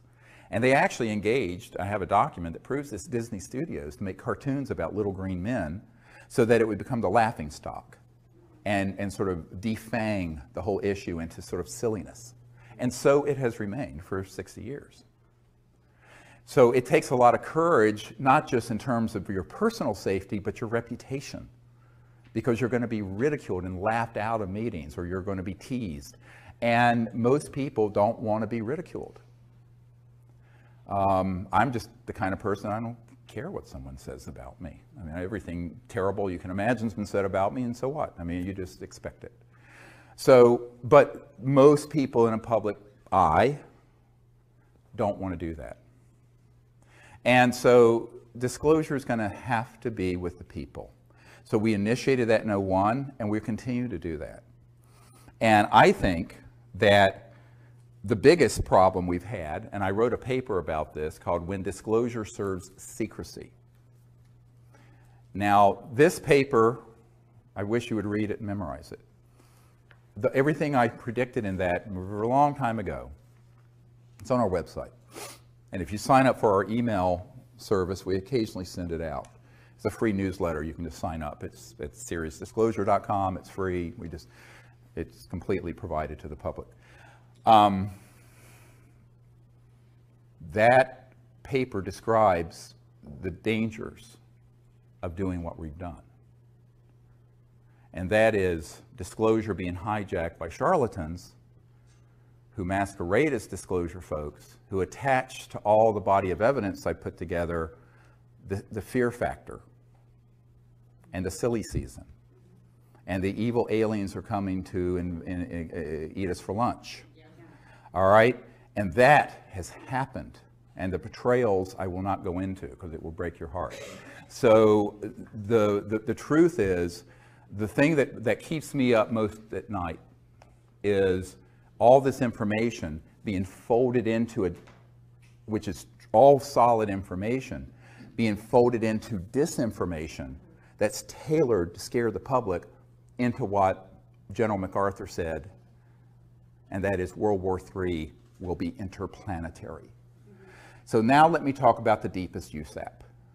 The deepest unacknowledged special access project is the one that is tasked with doing the psychological propaganda, just like Hitler did with his program, for convincing the people that there's a threat that we should fight. This was launched in the 50s and 60s. First they made the subject ridiculous, and then they made it terrifying, like the movie Independence Day. And this was all part of a plan hatched in the 50s to be sure that we could continue to grow the military-industrial complex, but instead of just one country, sort of a unipolar expenditure out of mainly the United States and at that time Soviet Union, it'd be a global junta military effort because there's a threat from outer space. And they have done about 50 years, 60 years of very, very careful preparation. Now, the UFO subculture is replete with the influence of that. Most people don't understand it. And I wasn't surprised when I got a document in the 1990s from the Strategic Studies Institute describing this project. And this is going to be in our next film, if I can find a director that wants to make this film. And it describes creating a worldwide subculture and cult around alien abductions using stagecraft, I'm quoting, and using advanced aerospace devices, i.e. man-made UFOs, anti-gravities, with creatures that could pass as aliens to engage in events to scare people so that the public could be turned to believe that there's one or more civilizations that we should unite against and fight. And Ronald Reagan at the United Nations literally said, wouldn't our job of creating a unified world be easier if we had a common alien threat? This is, you can Google this clip of Reagan saying this. So that agenda and the Star Wars programs that go with it, and 90+% of all UFO subculture books, movies, conferences are infected with that virus. Now, I'm saying unwittingly in many cases, because how would you know? If you haven't been read into a program that is so sensitive, and I've had physicists who worked at the Dulce complex and at the Pine Gap complex in Australia, that where they manufacture these what are called program life forms, these things that look like aliens that are 100% man-made, have integrated circuits in their neural complex, but they're biologicals, and they're on board these. But the people running the craft are military or corporate guys. And they'll sick these things on people, and they'll abduct them and put an implant in them. And the implants are made by EG&G. They're on the edge of the Nellis Range. You want to hear more? This is the stuff people really hate me for. Because I was told that if I expose this, this is where I'd be most at risk. okay? Because now I'm stepping on the toes of the eschatological fantasies of the people who want endless war. Eschatology is the study of how the world's going to end. And at the core of this secret group are folks who want to precipitate an Armageddon-type conflagration that's War of the Worlds. Because they love and they do it because they want people to be united around another common enemy, not just one country or subculture or religion, but the whole planet. Go look at the movie Independence Day. It's a script right out of the CIA. And so the whole point of that is that you have got to prepare people to hate. So, you know, it's not politically correct to hate someone who's African American if you're white, or if a gay person if you're straight, or hate women if you're a male, or a Jewish person. But it's completely okay to hate an entire planetary group of people, whether they're called grays or greens or purples or whatever, because they know that humans have within them this flaw. And it's in the primate monkey mind that is the root of tribalism. And I want to deconstruct this for a moment. We are 98.5% identical to chimpanzees and gorillas. And chimpanzees and gorillas do organize into troops and into warring sects that kill each other. And it is usually based on slight differences of whether territory or appearance. And this can be exploited by demagogues, whether it's religious demagoguery, racial demagoguery, sexism, homophobia. Just pick it. Well, the big one is interspecies. So the next one is, let's get everyone prepared, and we can use these images, just like Hitler used the image of, you know, the blood libels of Germany, you know, portraying Jewish people as grinding up children for matzah meal, and this outrageous stuff that was propaganda. No, this is all true. Go look it up. Unfortunately, most people don't know any history, but you know, if you go look up the history of World War II, there was a foundation built for years for the Third Reich. That's what the Fourth Reich is doing, this secret government. And they've done it very well, extremely well. Now, I met with a man who would not come forward, who was on one of these early abduction squads. Now, don't get me wrong, not everyone who's had contact has had a false abduction happen, but the whole thing's been commingled. I've had contact, but it wasn't an abduction. So what I tell people is that if you mix this together and people don't know that there are two distinct things going on, you think they're all the same phenomenon when they are not. And this man said in the early days, before they had these programmable things that look like life forms, that look alien, they would use little guys that were short and do a Hollywood mask and suit on one of these anti-grav devices. This is back in the 60s and 50s, 60s, 70s, and abduct people. And so they started this program a long time ago. And it's very easy to do. Very easy if you understand the technology. Now, this is the other problem. Most people don't understand the extraterrestrial technology, and if you don't understand that, you're not going to understand what the reverse engineering spinoffs have been, one of which is what I'm describing.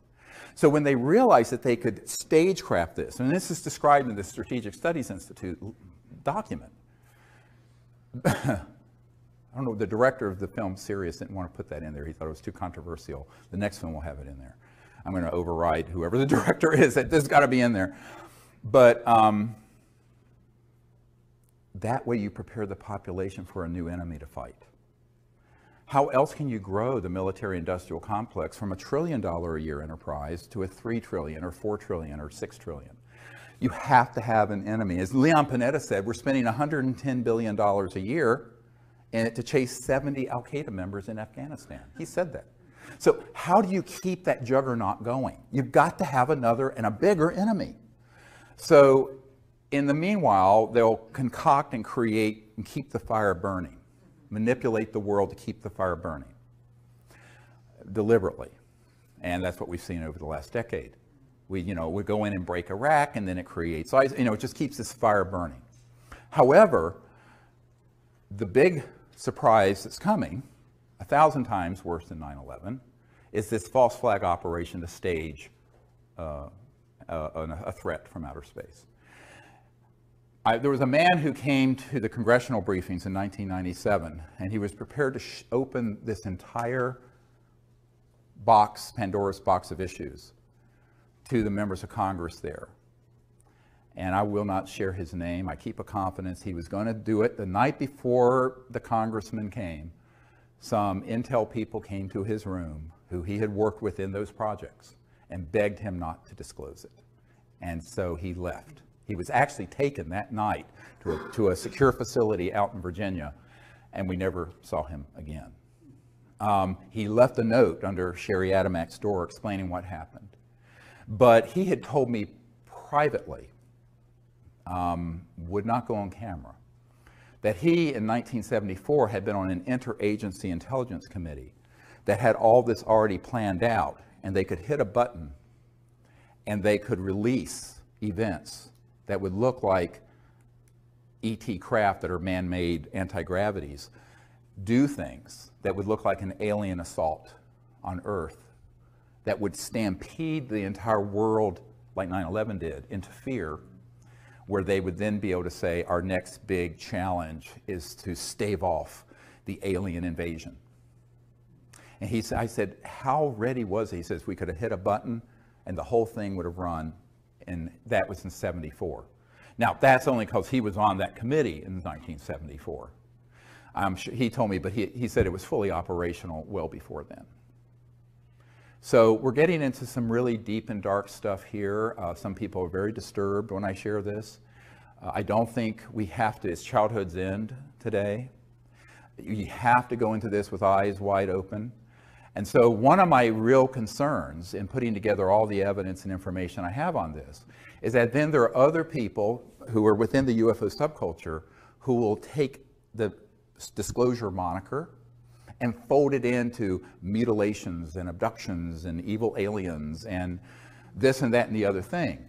And I warned about this 10 or 15 years ago. And so it has come to pass. And I am very disturbed by it.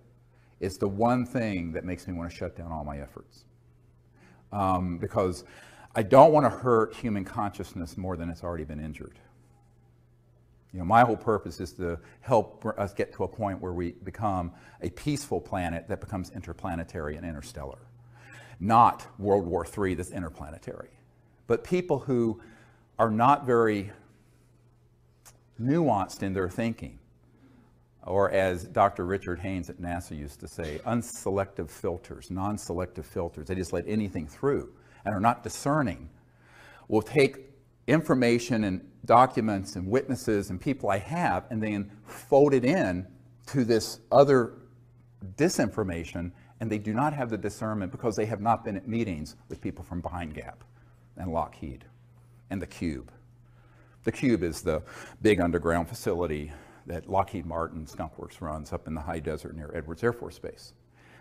It's the state of the art where all these things are done. And at Dulce, which does exist. There's a man on my team who worked at Los Alamos National Labs as an engineer, senior guy, who knew a man who got on an underground connector going from Los Alamos to Dulce to work on these projects. Now, if you go to Dulce, there's nothing there because it's accessible only underground. It's accessible from Los Alamos, it's accessible from Nellis, and it's accessible from Edwards, all the way from Edwards, Air Force Base in the high desert of California. But these underground connectors, this is no myth. They do exist, and they're maglev, anti-grav, sort of, but they're underground. And you go in one place, and boom, surface in another. Now, this brings up the question is, it's like the old song from the 70s, Don't Be Fooled Again, or The Who, we won't be fooled again. Will we? And I think that's the problem. Knowledge is the greatest purifier, it says in the Vedic and tradition in the Bhagavad Gita. So knowledge is key. We have to share this information, but we have to do it in a way that presents the full story. And that's what I wanted to do today, is to provide the background of disclosure, but also how fraught it is for being hijacked by people who lack the wisdom, frankly, and the insight to know that they're being played by the intelligence community like a fiddle, and putting out information that can only pollute human consciousness to convince people, yes, the UFOs are real and the ETs are out there, but some of them we need to be afraid of and fight in the next big world war. One person asked me once, how can you prove that all of them aren't hostile? I said, well, I can't. You can't prove a negative. It's axiomatic. But I was asked this at Wright-Patterson Air Force Base. Let me tell you a little story that very instructive. So we're there, and there's a colonel there who was in charge of this operation at Wright-Patterson, and Bruce Ashcroft, who was an intelligence officer, although he was posing as a public information officer. He's really Air Force Intel, a suit. And so my military advisor and I, and another man who'd worked for the State Department and who was also a naval intel guy, was with me. And so I went from the Rockefeller Ranch to Wright-Patterson Air Force Base, to this place where all this stuff from Roswell was originally sent. And we had this meeting because it was forced on them by the head of J2, the previous one I briefed, my people briefed, Tom Wilson, Admiral Wilson. And when we got in there, we basically said, we're not here to get information from you because we know what you have here. We've already penetrated what's here. We're here to provide information to you so that you do not interfere with what we're doing with the CE5 contact initiative. So civilians are not caught in the crossfire between you guys and what you're doing with ETs. That was the purpose of the meeting, remember. It's very high stakes. The one thing I don't want to do is have a group of people caught in the crossfire. So not that the ETs would hit them, but our folks might accidentally, and we almost were hit at Mount Shasta a few years ago. Yeah, I'll tell you this story if you want to hear about it during the question and answer. But during this meeting, the colonel finally, at one point, said, well, how do you know that these intelligences from elsewhere aren't a threat to us? I said, well, sir, given the galactically stupid things we have been doing, chasing them, firing at them, developing laser, particle beam, and other weapon systems, and knocking enough of them down that you've been able to reverse engineer them. If they were hostile, and they have interstellar transportation technologies, it would have been point, set, match, over in 1945, about the time we developed the atomic weapon. The fact that you and I are having this conversation and breathing the free air of Earth is abundant testimony to the fact that they are non-hostile, even if they may not be pleased with our stupidity. Don't get me wrong, I'm not saying that these civilizations are altogether in thrall with what's going on this planet. Who would be? Take a look around. But if they were overtly hostile, it could be over in a nanosecond. Because let me explain to you what the technologies are. Okay, all of you have looked at video games and Star Wars movies and Star Trek and other rubbish. So, okay, wipe your mind clean of all the rubbish that Hollywood puts out. Now let's get into some real science for just a minute. If you're going from one star system to another, I mentioned this earlier, you have the ability to create an electromagnetic field and go post-quantum, what Einstein called the spooky effect, where it's the same particle appears in two places at once, like that. And it has to do with non-locality in physics, the non-local cosmos, and other dimensions. But the power associated with that under a controlled circumstance is almost infinite. And if you were to take that knowledge and weaponize it, you could take a planet, target it, turn it into a pink mist floating through space instantly. It would not be a bunch of little laser guns going like this, like you're playing, So if these civilizations have gotten here, by definition, they're interstellar. And if they're interstellar, they're transdimensional. And if they're transdimensional, they have technologies that would make our hydrogen bombs look like a Tinker toy. All right? And yet here we sit, notwithstanding the fact that we have been using electromagnetic weapon systems to target them and knock them down since 1947. The Roswell crash was a targeted electromagnetic switch that knocked 2 craft down. They actually collided with each other. One went down near Roswell, one continued and impacted near Socorro. This is in an FBI document where it talks about a new radar system, that's a euphemism, that was turned on, and these 2 ET craft hit each other, went down. I know men who have operated the state-of-the-art ones that began to be developed in the 50s and 60s. And now we're 60, 70 years into what are called scalar or longitudinal electromagnetic systems, which are sort of electromagnetic pulses that instead of having a wave like this, are point radiation. So they're multiples of the speed of light. And this scalar technology has been worked on for the better part of 100 years in some circles, but certainly intensely for 70. So we have used those systems to track and target ET craft since the 40s. So if they were in fact so hostile, we would have known about it massively. Now, it isn't to say that they may have interests that run counter to the dominant paradigm on Earth. But what's the dominant paradigm on Earth? War. The dominant industry of the world, the number 1 largest, is war making. And still is in 2015, when we should have had world peace 100 years ago with the League of Nations. So this is a big question. And so they may be viewing us a bit jaundicedly and cautiously. And as one British intelligence officer told me, when we detonated the first atomic bomb, a big red flag went over this planet, and it was like kicking a hornet's nest. They became very concerned that we were reaching very advanced technologies and science that was instantly being weaponized and being used against one another. And that meant that we became an existential threat to ourselves, and in time, we, humans, could be an existential threat to other worlds. So that's part of the concern, and it's justified concern, because humans don't have a great track record. Now, this is only because the good people of the world, I mean, most people on the planet are not wanting to blow the planet up. I lived in the Middle East for 3 years. Most people, Arab, Israeli, Christian, Jewish, Muslim, they just wanted to educate their kids. And I mean, if you get 10% of sociopaths who want to create trouble, your society is a wreck. And that's what we're dealing with. The good people have allowed the 10% or 5% of sociopaths and psychopaths to run amok, which is what happened with Hitler in Germany. So the good people have to find their courage. And that's our job, your job, my job. So I view this as something all of us have to do. It isn't, don't look to the President of the United States, as John Podesta said.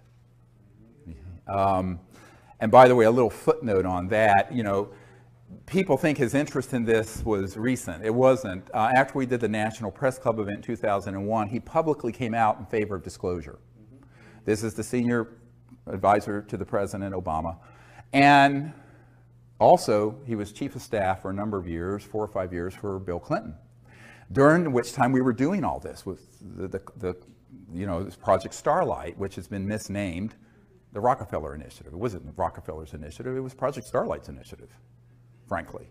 So, but Podesta was always aware that, in a sense, what Truman and then Clinton said about the White House is that it's the crown jewel in the federal penitentiary system. That once someone is in that system, they're so in a box.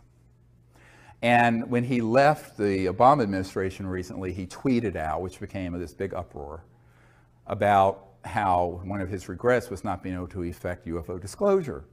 Now, some people thought it was a bit of a joke, but it wasn't, because there's a press conference in 2002 after we did our 2001 National Press Club event where he talks about disclosure and needing to end secrecy and release the UFO files and information. But his interest goes back to the Clinton era. before, because he was chief of staff for Clinton when we were doing all this work, prior to what the public knows as the Disclosure Project. Does that make sense? So he was also the POC, the point of contact, for Obama and for the briefing that's here that I provided after Obama was elected. And he assembled the Obama cabinet, did not immediately take a role in the Obama White House, but he put the cabinet together. He was the head of the transition committee between the election and January 20th, when Obama was inaugurated in January 20th of 2009. And there was a man who was doing a course with him at Georgetown Law School, who's an attorney here in town who wants to be anonymous, who said, look, you know, he's very interested in this, and, you know, the president, of course, is going to be in the same situation they all are. And so I was asked to put together a briefing, and it went to this man for Podesta and Obama. Because Obama was, you know, looking to John Podesta as sort of his secrecy guru, because he had been a senator from Illinois or someplace for a couple years. He didn't know anything about all this. And he wasn't going to be told by his CIA director, Leon Panetta, because I sent this same thing to Leon Panetta, because he didn't know anything, being CIA director. So that's kind of my role, is to be the bridge between this unacknowledged world and that world when I'm asked to do it. And it continues. So last year, I was, about a year and a half ago, I was in Australia on an island with 120 world leaders. I was asked, the year before that, it was the Director of National Intelligence, who had just retired, who briefed them.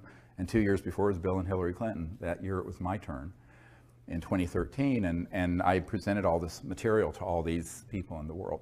So I continue to do this. And then my wife and I will send out packages of disclosure stuff to colonels and people in Switzerland and people at Davos. And, you know, it's this whole networking thing. By the way, that's where your tuition is going, because these things are very expensive to do, and we have no funding. And no staff. Emily and I, just with some volunteers, do all this. Now, one of the things that you have to understand about these leaders in the world is that most of them are just agog when they hear about it. They go, oh, well, I'm Minister of Defense of Australia or whatever, and I've never heard of any of this going on at Pine Gap. And they're not lying. I said, well, no, you wouldn't.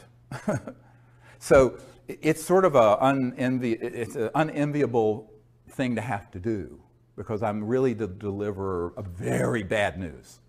To have to show it to someone that powerful and say, by the way, here's what you don't know that you're being lied to about.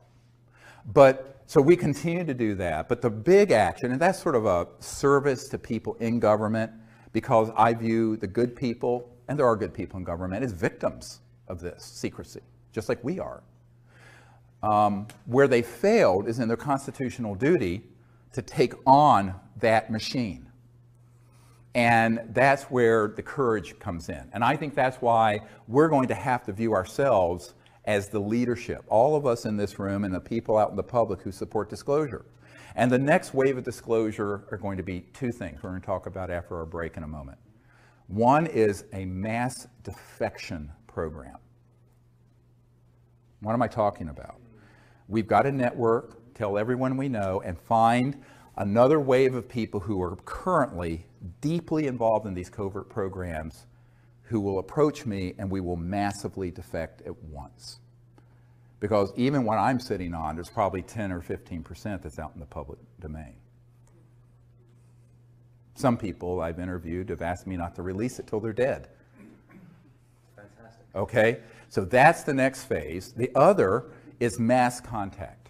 We have got to create teams all over the world that are skilled in the art of the CE5, Close Encounters of Fifth Kind protocols, who go out on a regular basis and create in consciousness, but also in action, the ability for mass contact to happen that's peaceful before this false flag creates the overlay.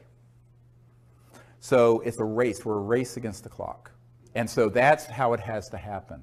And that's something that you don't have to sit on your hands waiting for the president to do, or for that matter, me to do. That's something all of us can do. Yeah, and people who've done the CE5 initiative, even using the app, we get reports every day on our website of amazing contact and things that they've had. So if more and more people start doing that, the ETs are going to get the message that not everyone on planet Earth is sleepwalking. See, they need to see that. Now, people have asked me, Larry King asked me, why don't they just land on the White House lawn or at a Super Bowl game? I said, yeah, they could do that. But all that would do would trigger mass panic, because these folks in the intelligence community would say, we're being invaded. We need to fight them. They know not to hit that tripwire. They want us to invite them and create the correct atmosphere of universal peace in consciousness and action to make contact. Then they'll come. We build it, they'll come. They're here anyway, even when they're invisible, because most of the time they're shifted beyond the speed of light and you can't see them anyway. This is what I'm going to talk about in LA at this workshop I'm doing in Glendale. But I think that's why, if we understand how powerful we each are, not only to find more and more mass defecting witnesses inside Booz Allen Hamilton and inside the CIA and Lockheed Martin and Skunk Works and Dugway Proving Grounds and Nellis Air Force Base and Pine Gap. And I have a whole list of corporations and facilities that I've updated of where these operations are currently going on. And we need to have people in those systems come out. Not trickle out one at a time with no credibility, but en masse, just like the '01 event, but on a larger and deeper level. So that's what I'm calling for now. And then the other is all of us becoming ambassadors to the universe as citizen ambassadors, peaceful contact. And that's something every single person can do in their own community. And if you do it and you practice it and learn what the protocols are, you'll be quite stunned at what will happen. It's beautiful. How do these groups manage to get money from the, because they get government money, how do they do that since they're working outside the realm of typical government agencies? He asks, how do they get the money from public coffers to run these sort of projects? It's actually a very good example of it is one of our witnesses who worked for SAIC, Science Applications International Corporation, in La Jolla, California, is the headquarters. And this is one of the crown jewels of the contracting entities that deal with this issue. And SAIC deals with many issues, but they sort of have companies within companies within companies. That's the way it's structured. And this particular witness, who's one of the Disclosure Project witnesses, was a woman who had been recruited to work for the company. And she was in a program that basically was a room and a bunch of file cabinets. And what she did, they took in millions of dollars based on a grant and or a proposal for funding research. It went into their office, went out the back door of the funds to a black project. And what she and the other people in the office did was gin up reports that would go back to the government and to the auditors that were completely bogus. And when she asked, where is this, what's the real research going on with this money, she was shown a file just full of these empty reports. So obviously that's fraud, but that is how they work. So for example, the B-2 stealth bomber might cost a few $100 million actually to build. They tell the Congress they cost $2 billion a piece. Well, the other missing 1.3 billion goes into the EMGs, the electromagnetogravitics or other unacknowledged special access projects. So this is sort of just the way it is done. And because of the nature of top secret compartmented, top secret TSI, TSSCI, top secret special compartmented intelligence, when you get to the unacknowledged level, nobody unless you're in that compartment, you're not going to report anything out to any external person. I don't care who it is. Certainly not the CB, the Congressional Budget Office or the auditors at KPMG or whoever it is. They just don't report it out. It'll be reported out on these phony things. And this is why when Rumsfeld said there's $2.3 trillion unaccounted for, I mean, again, this was not a flaming liberal. It's not Abby Hoffman saying this. This was the Secretary of Defense for George W. Bush and Dick Cheney saying this. So if you don't believe me, maybe you'll believe him, and that it's just unaccounted for. But that's how it's done. This one little example, so a lot of it is kind of overbilling and overcharging. You hear about these massive costs, 500% cost overruns, 1,000%. Well, it's not cost overruns per se. Part of it is that it's just going into a black project and being diverted, but not just Department of Defense and CIA. I have people who worked with the first Bush presidency, Bush Sr., who said that they were pulling money out of HUD, Housing and Urban Development, and other agencies. That would be things that were inflated prices that would then be siphoned off into black projects. And that is done routinely. And so, now, there's another way of doing it. I don't know if I should go into this or not. This is this is the dark end of it. Okay, so one of the meetings I had was right after we did the meetings in 1997 for members of Congress and for Admiral Wilson at the Pentagon, the J2, head of intelligence joint staff. I had a meeting with a former member of Congress and a senior executive with SAIC at Crystal City here near National Airport at this former congressman's condo. And this congressman had been for many years sort of a consigliere to George Bush Sr. And he said, "Do you understand how dangerous this group is?" I said, "Yes." He says, "But do you understand where a lot of their funding comes from?" I said, "I have a very good idea. Where are you going with this?" And the SAIC executive had recently retired and moved out of the country to France. And both these people asked me not to disclose their names, but this has put me under sodium pentothal. I'm telling you the truth here. They said, "Well, we use these anti-grav devices, and they launch wee hours of the night from various places, and they move billions, hundreds of billions of dollars worth of clandestine drugs and armaments around the world." And he said there is one group that is involved, it's like a small army, he said, of people of 8,000 men that have been involved in just moving contraband around the world because it's all cash and it's untraceable. And we have killed 2,000 of these men for minor infractions of security. Okay? This is not a conspiracy theory. These were two principals with firsthand knowledge of it, warning me of what this group is really into. So one of the reasons, therefore, fast forward to another problem.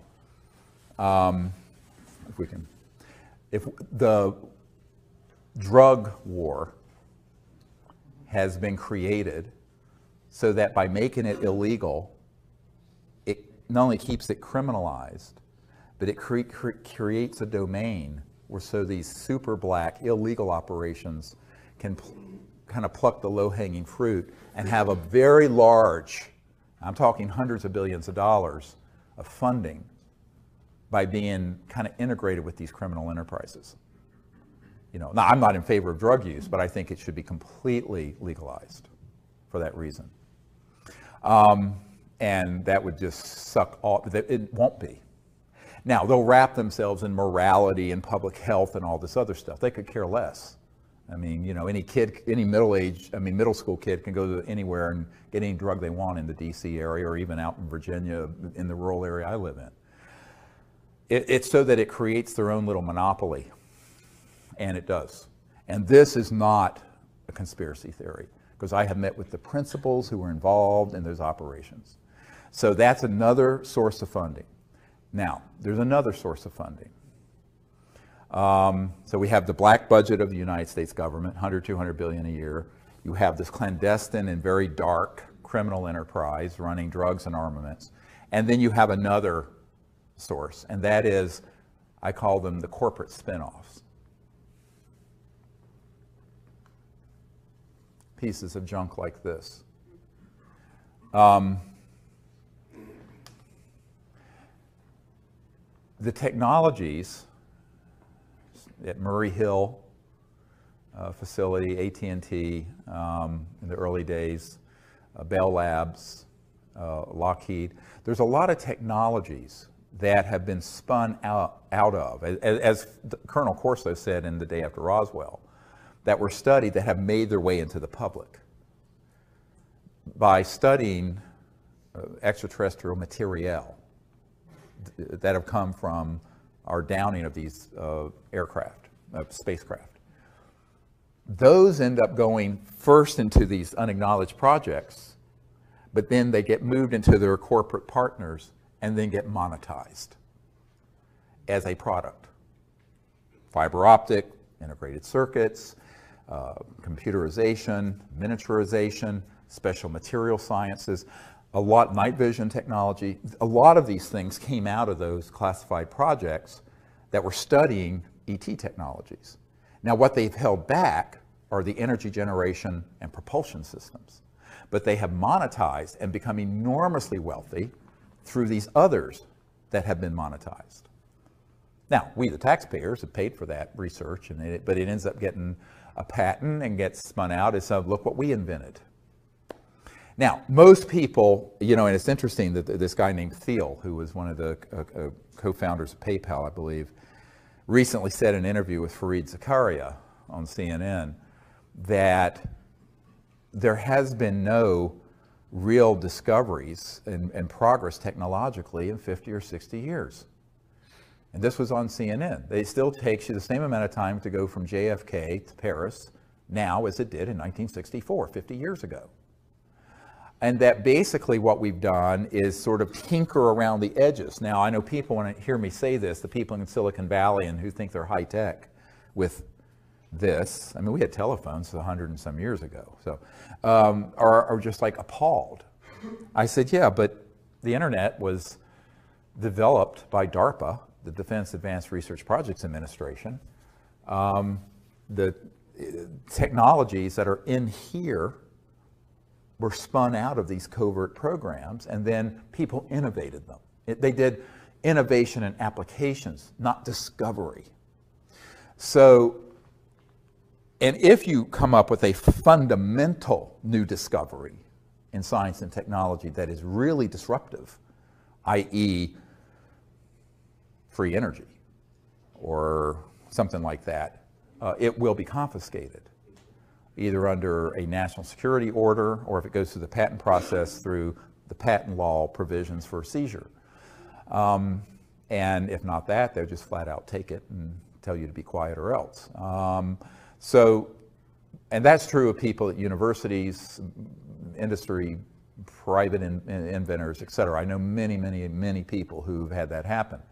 Here in Washington, the Federation of American Sciences said, well, look, you know, there have been 5,135 patents that have been seized. Well, the reason for that is that the things they don't want out are things that are true breakthroughs. So if you look at our society, yes, we have an internet and you have an app so you can go find your restaurant you want to find instead of looking through the yellow pages. But it's just the yellow pages is digitized. It's no big deal.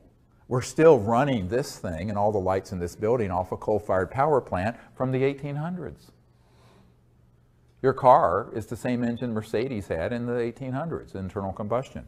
The jet engines were developed in the 30s, invented. Rockets, 40s. Atomic power, 1945. No real fundamental breakthroughs in science and technology since then. And that's what Thiel was saying. Thiel, the multi-billionaire. And I think it was sort of an astonishing statement for a lot of people, but he was being honest about it. So, but there has been monetization that way, which has created enormous revenue for a lot of these corporations. What do we have in any of our encounters with medical technology that's been sequestered? He asked the question, what do we have that has come about through some of these research projects and encounters that are medically related? A lot. My understanding is that if the technologies that deal with regenerative capabilities exist, transdimensional, that are sequestered, where you could actually regenerate spinal column or a severed limb and nerves, things of this sort, cancer, other diseases. But the problem is those use technologies that are transdimensional. What do I mean by that? They use subtle energy technologies that aren't just kind of like acupuncture, but I mean that are, you know, electromagnetic systems that are very, very high tech. Almost like in Star Trek where they wave a thing, you know, but that would actually work reliably. But there too, I mean, you're talking about hundreds of billions of dollars in pharmaceutical and conventional medical. There's agribusiness, medi-business, military-industrial complex. A lot of toes would be stepped on. But also, more importantly than that, is that if you open a window into an application that's medical related to these technologies, people are going to see the energy implications of it. And with that, it's goodbye oil. It's goodbye coal.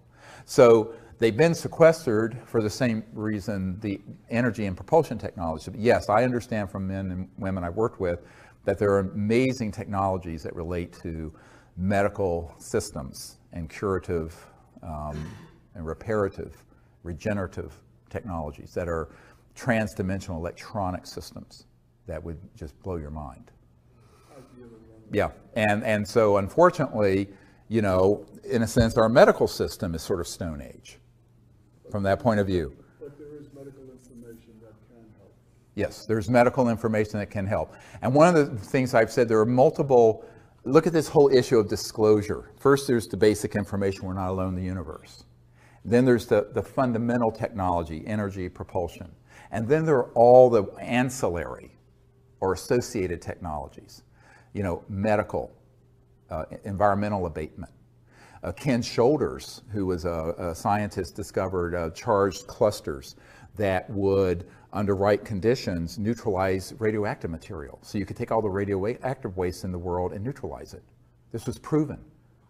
And the Department of Energy was going to fund the next level of it, and the people in this cabal circled their limousines and said, no, you will not. Because it was pulling energy from this quantum vacuum 0 point to do it. I know the people who are part of that initiative, all of them.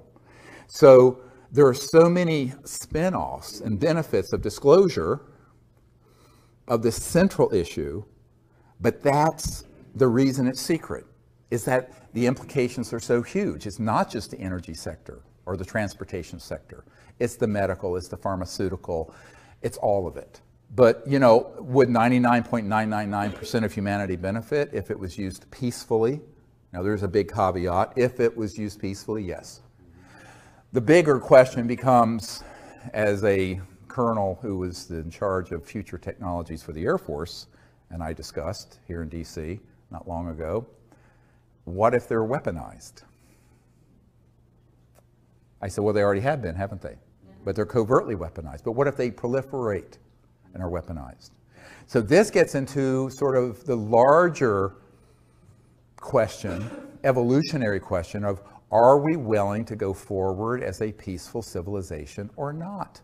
Because we are at a crossroads where if we don't go forward peacefully, we won't go forward at all.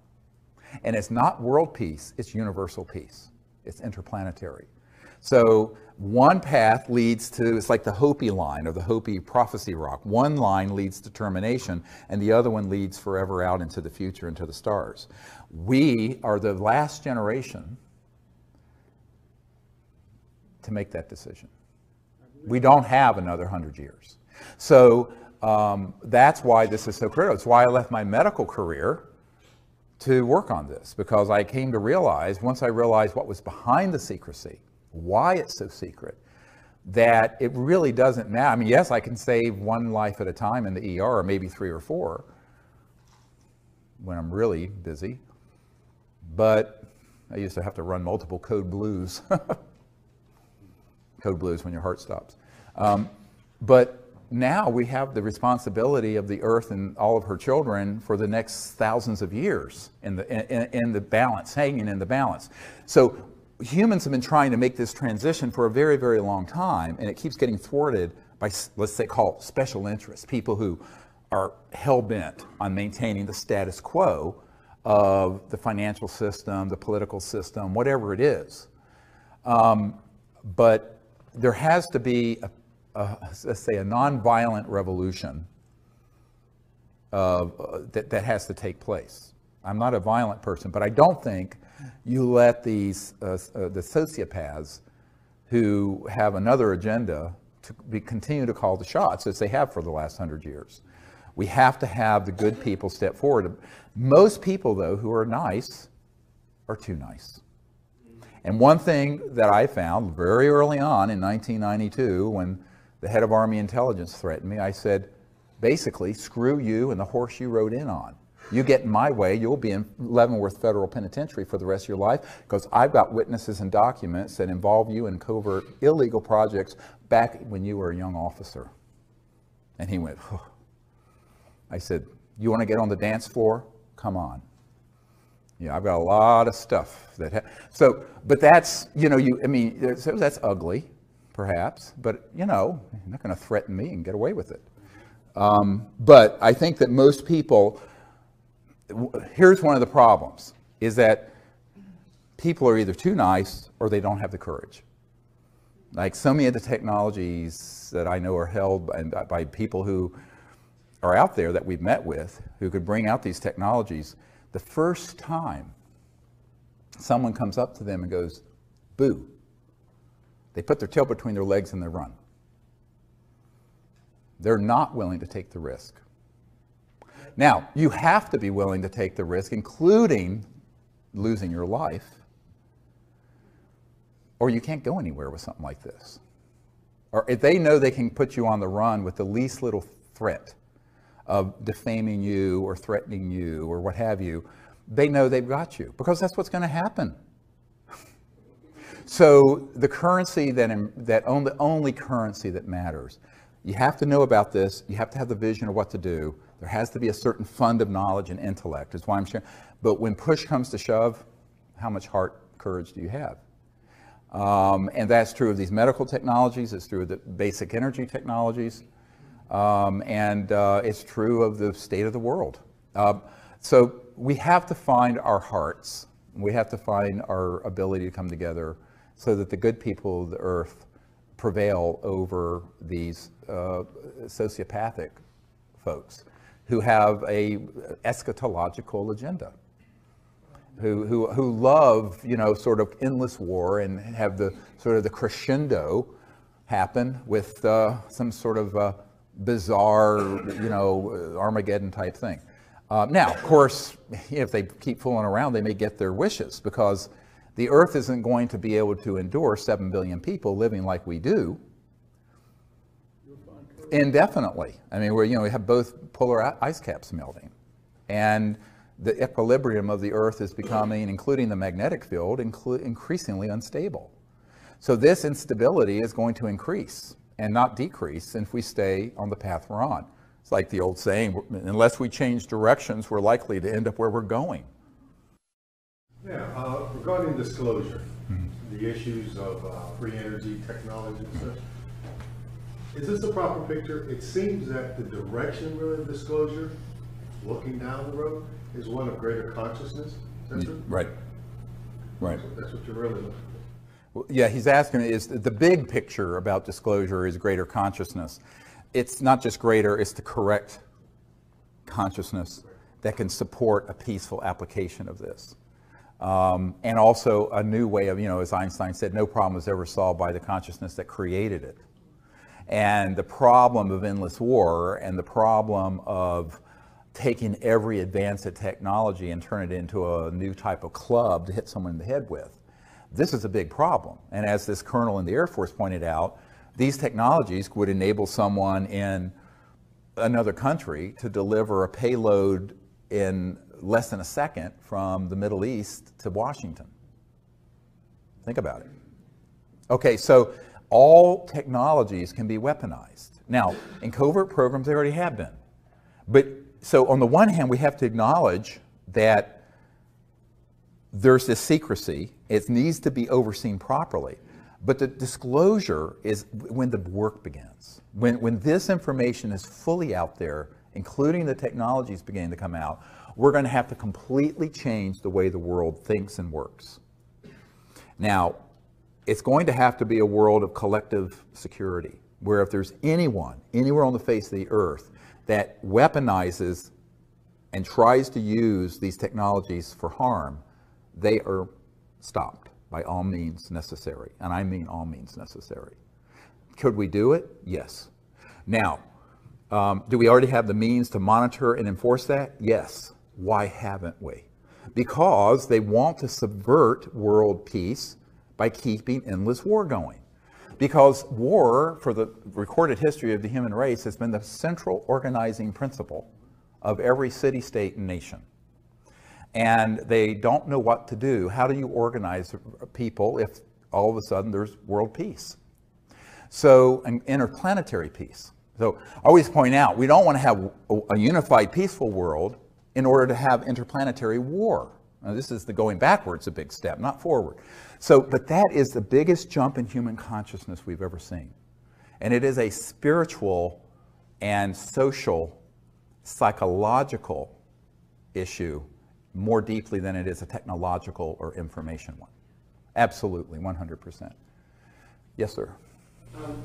There's so many people now worldwide working on zero-point energy. It almost feels like the genie's out of the bottle, and the forces of peace cannot possibly contain all of them. What is your view? Are any of them close?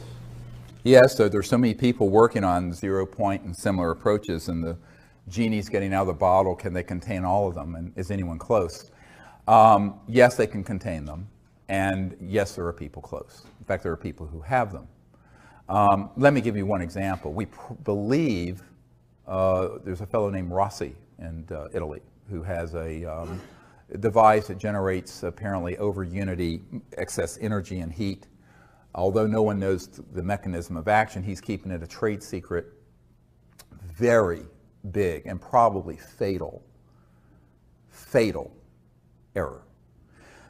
The people I've met with who have developed these systems have all either taken it to their graves or had them confiscated before they can get out to the public significantly because of some central strategic errors that have to do with the idea that they're going to be able to handle that technology like you would a new app or a new Silicon Valley computer system. When you're dealing with something like this, it has to be done completely openly, open source, and you have to have millions of people know what's happening in real time. Stan Meyer took his knowledge to the grave. You know, if you look at the workshop I did about a year ago here, is that there have been literally hundreds or maybe thousands of people who have discovered this same effect. And they've all made the same set of predictable errors based on their handling the technology as if it were conventional technology when it is not. And so I would say, yes, there are people out there who are working on it. Some, I believe, have.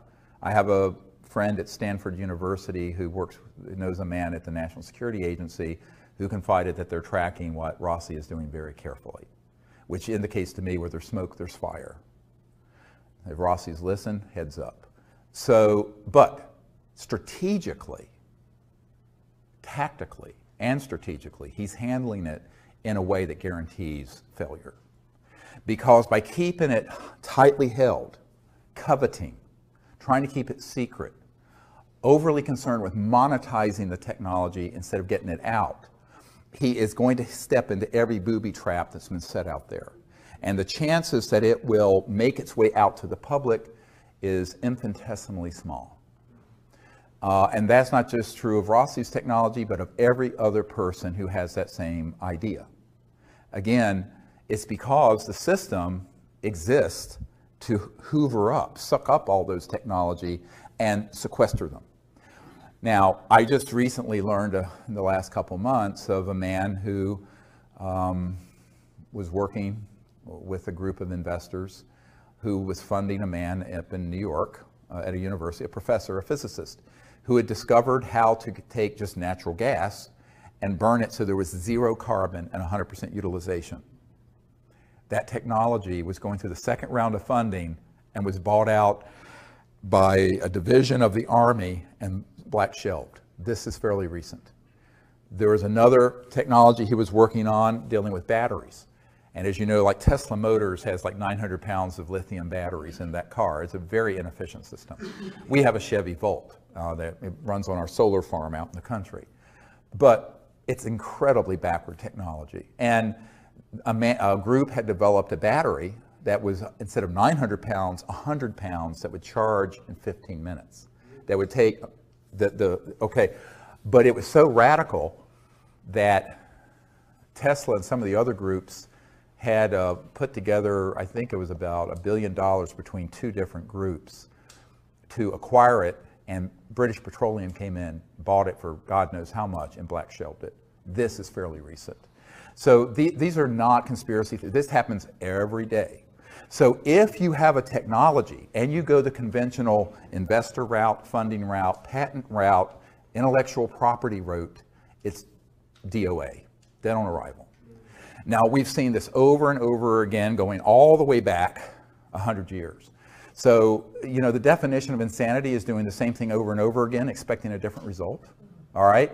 So what I want to say to these technologists and inventors is that don't keep making the same mistake.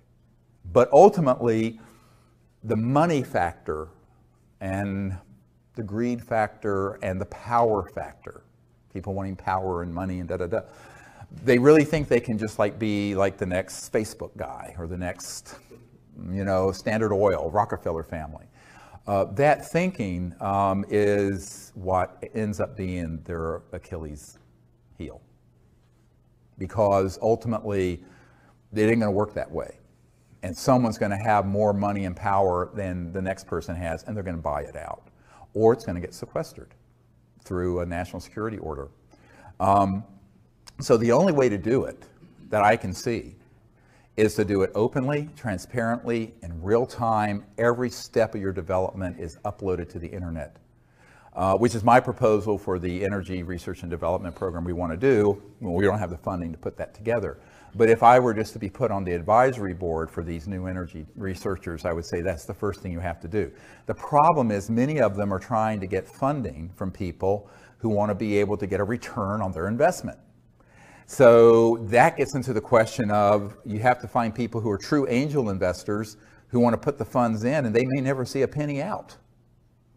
But that's very, very hard to do because, you know, it's the golden lamb sort of thing. And that's the real problem. And I think that until we learn that lesson that the last 100 years of experience has given us collectively, we're going to keep making that same mistake. And all I can do is advise. I can't force folks to do it. And we'll see.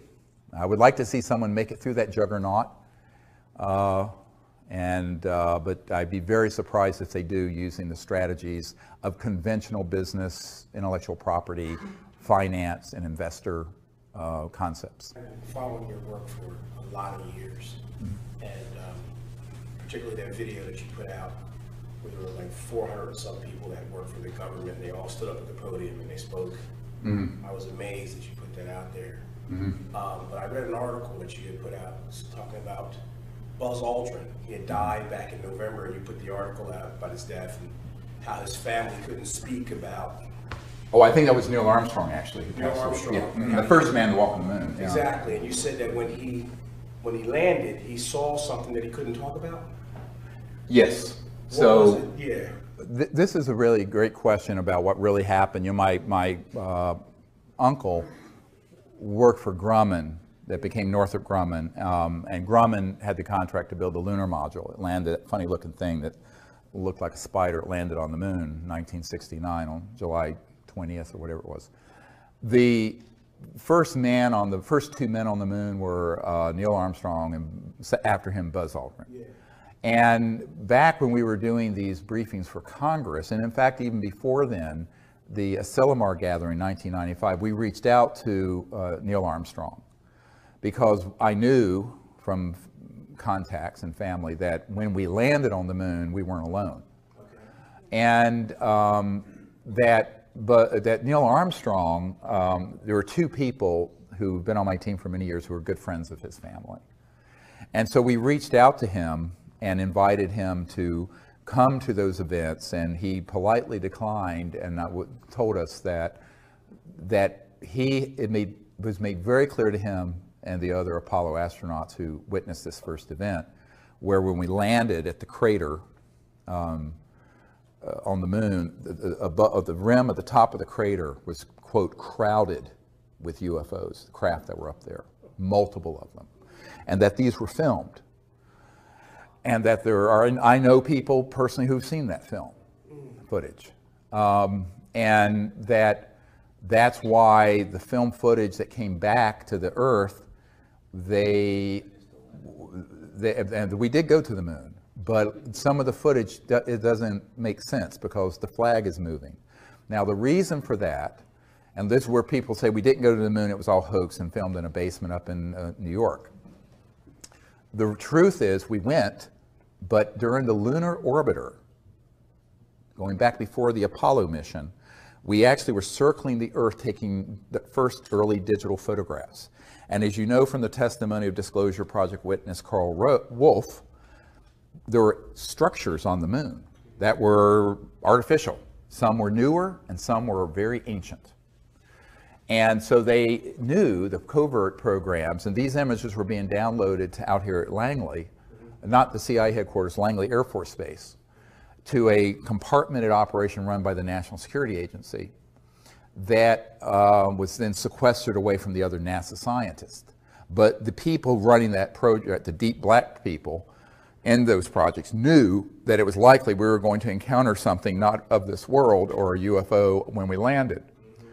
Therefore, they had filmed some footage that they could splice in if something started happening. So during the live transmission, if something started happening, there's a delay that went through this National Security Agency filter, and they could immediately, instantly put in. And that's why there's a couple frames where the American flag is moving. Well, there's no atmosphere on the moon, okay? Which was the one mistake they made in that whole plan. That's the telltale giveaway. Now, some people have taken that, the conspiracy theorists have said, we didn't even go to the moon. We did go to the moon. But they knew that it was likely there were going to be ETVs, extraterrestrial vehicles up there.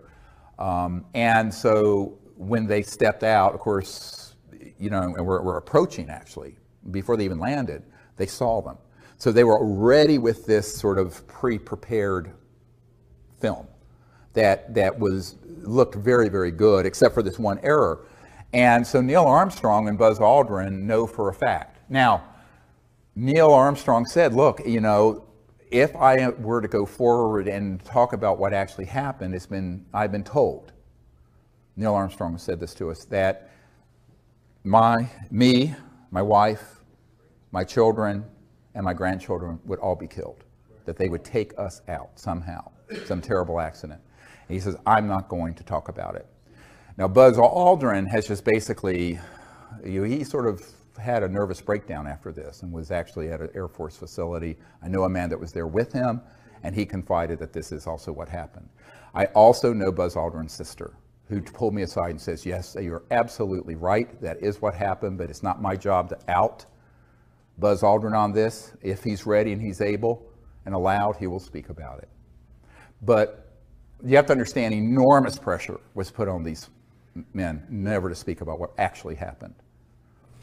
Can we speculate on whether those ships came from here or from there? And this is the follow-on question: were those ships that were around the moon at that time in 1969 extraterrestrial or man-made reproduction vehicles using anti-gravity? I don't know. It could have been either. But I think probably they weren't ours, only because those folks would not have wanted to risk exposing that they were there with cameras rolling. Okay, because that would have, of course, have ended the fact that they have these secret aircraft, a secret space force. They would watch TV and knew there was a space shuttle. So that's one of the problems. That's, you know, I've thought about it, and the answer is I don't know, but from a logical point of view, I doubt it was ours. Okay. Now, you know, one of the things that Neil Armstrong was overheard saying, and this was reported in Timothy Good's book, Above Top Secret, is that Neil Armstrong stated that we were essentially warned off the moon. That, in other words, these civilizations did not want us going to other moons or planets to colonize them with the consciousness of nationalism and the Cold War. Because remember, the Apollo project was really a proxy for the Cold War. The United States was in a complete panic when Sputnik overtook our space program, the Soviets. And so the race to the moon was part of, and always was part of, the military competition between two huge superpowers, the old Soviet Union and the United States of America. And so when we went there, but we went there not as a peaceful world civilization, but as a competing Cold War effort that were armed with thousands of thermonuclear weapons, hydrogen bombs, pointed at each other. That was not the consciousness that the ETs want to see us going into space with. They want us going into space with the consciousness of peace and cooperation, not militarism and war. So that's sort of your, let's say if there's an entry ticket to space exploration, that's the main one. And we haven't quite reached that point, have we? So I think that's why Neil Armstrong said, I don't know what was said or done, or what was done by these craft, but he said it made it very clear that they weren't real happy that we were going there in this way.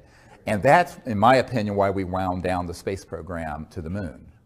You know, my uncle was involved with this, and there was all kinds of plans to put colonies there and buildings and have, you know, people living in sort of like domes like they have out at the biosphere in Arizona and what have you, and all that was shut down. Now, the excuse they gave was budgetary cuts, but I don't think it was budgetary cuts. I think it was because, you know, it was quite clear that we were going out there immaturely as a warring civilization and not as a peaceful world civilization, which is the requirement.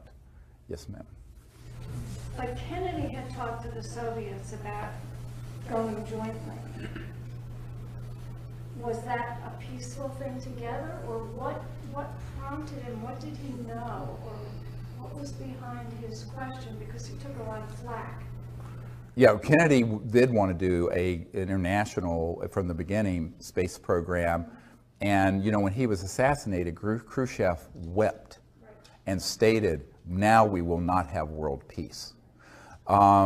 Because Kennedy, and actually Bobby Kennedy said this, Bobby Kennedy Jr., who I've met, said this recently on a CNN interview, is that his intent was, in his second term, to get completely out of Vietnam, to do a cooperative, and to make total peace with the Soviet Union. Now, of course, there goes $1 trillion in military industrial intelligence spending. And they were not happy about that. He was also going to disclose this UFO issue. And I think there are a number of reasons why, you know, he was just not willing to succumb to their view of how the world needed to progress with endless conflict. And that's why there was no second term of Jack Kennedy, in my opinion. Now, from what I know, and this is also somewhat corroborated, although in a bit of a titillating way, with the document I got from the National Security Agency contact I have.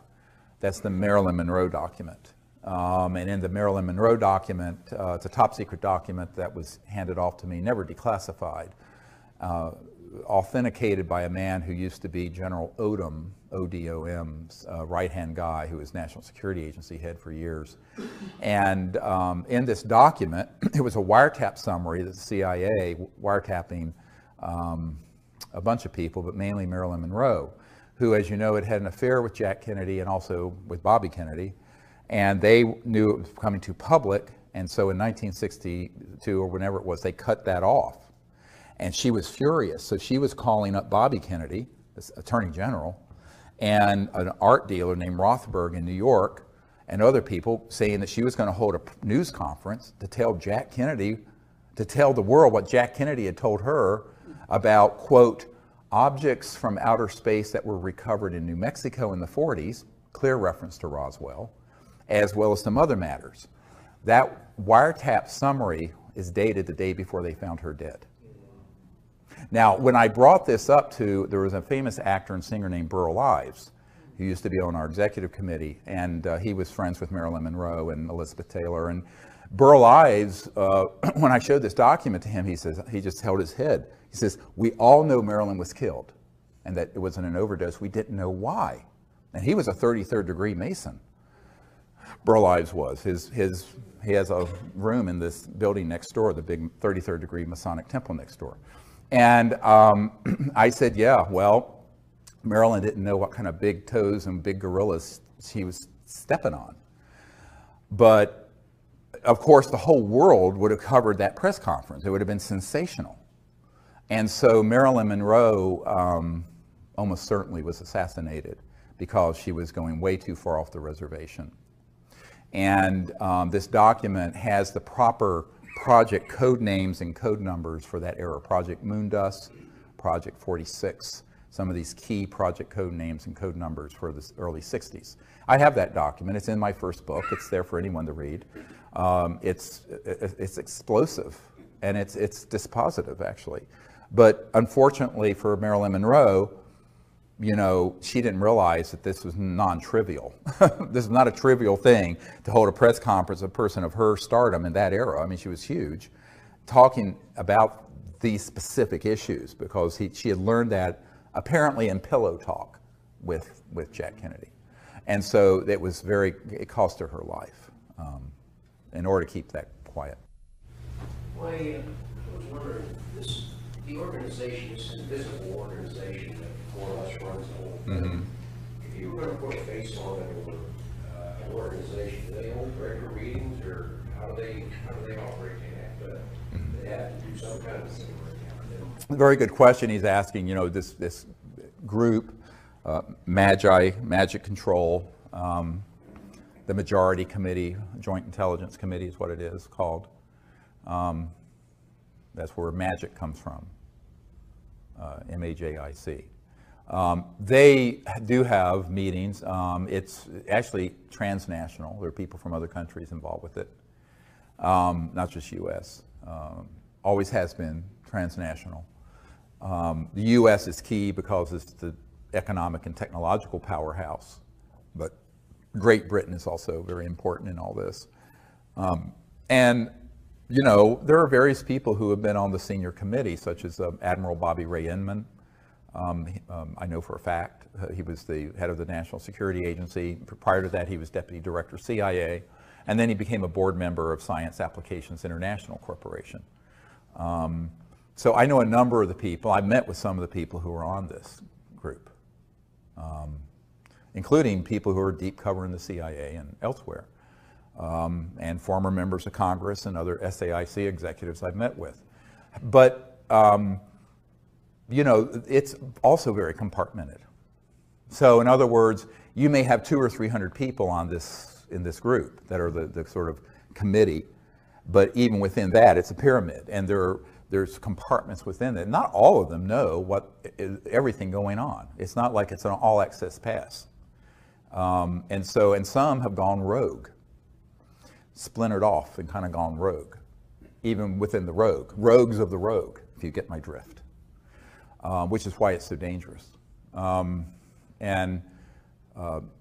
know, I could draw a whole diagram of it, but you can kind of imagine some of the key people. You know, more recently, General Michael Hayden has been involved with that committee, who had been NSA head and CIA director. So some of these people are known in the public, most aren't. And what I would say is that a lot of the folks who are in the corporate contracting world, what's called WFO, work for others, contracting are key to this. I remember years ago, right before I was going to have the meeting with the Clinton CIA director, I was in Arizona at the Wrigley Mansion, the Wrigley chewing gum people, but it had been bought by Jordy Hormel of the Hormel Meat Company. And there was a man who was a member of this MAGIC, this MJ12, they used to call it, group. And he asked me to come to the mansion late at night, 10, 11 o'clock at night. I went there, and it was Jordy Hormel was nowhere around. They were just using the facility. And this was a high-tech digital guy, and who actually moves around in the UFO subculture. And we were at this table. It looked like a big conference table, and all these suits were there and people. And they were basically, telling me that I was barking up the wrong tree, meeting with the CIA director. And this man pulled me aside, and he said to me, the CIA director and president doesn't know about this, and they're not going to know anything about it. If you want to know about what's really going on, come talk to people like us. And it was a whole room full of folks like that. Spooky. And then it was interesting because, a couple years before, the former head of Army Intelligence had offered me $2 billion if I would stop doing what I was doing, close my operation, and join his group. He had a $2 billion slush fund out of Eastern Europe. And I said, no, thank you. And that was when $1 billion was a lot of money. And when I refused, and he went to my wife, tried to convince my wife that I should do this. But this was 2 years later, and this guy said, you know what? This is how they operate. We checked you out. You're a doctor. You have really good credit.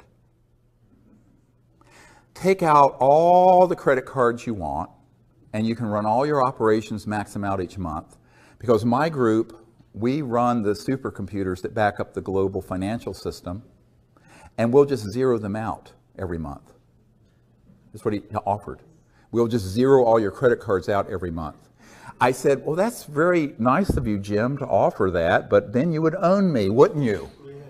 Because you would have a record. And I said, I'm afraid I can't. He says, no, we're just trying to help you out. You see how this works. That was in 1994, 93, and then 94. So that, I've, over the years had multiple of these sort of approaches, which is quite bizarre. And you couldn't make this stuff up. If you put it in a movie, people would think it was fictitious. But it is how they operate. So the corporate and contracting end is really a lot of where the action is with these large corporations and their compartmented groups. And then within certain agencies, there are select folks who are on this committee. So it's not all one thing, but they do have meetings, and it's evolved over the years. My understanding, I was told this some years ago, that about 70% of that group favors what I'm proposing. But the other 30% who are the really violent ones are opposed. And they don't mind killing one of their own, like Bill Colby. Bill Colby was in this group. He defected, but he did it alone.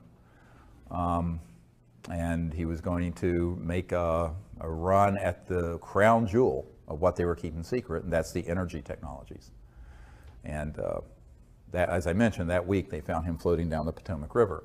So, and I think that was in 95 or 96, but, I think this is why, I have had some very tragic things happen in my life, if you read between the lines, and that's why I decided I had to find other ways of doing this where we don't increase this body count. Yeah. Yes. Okay.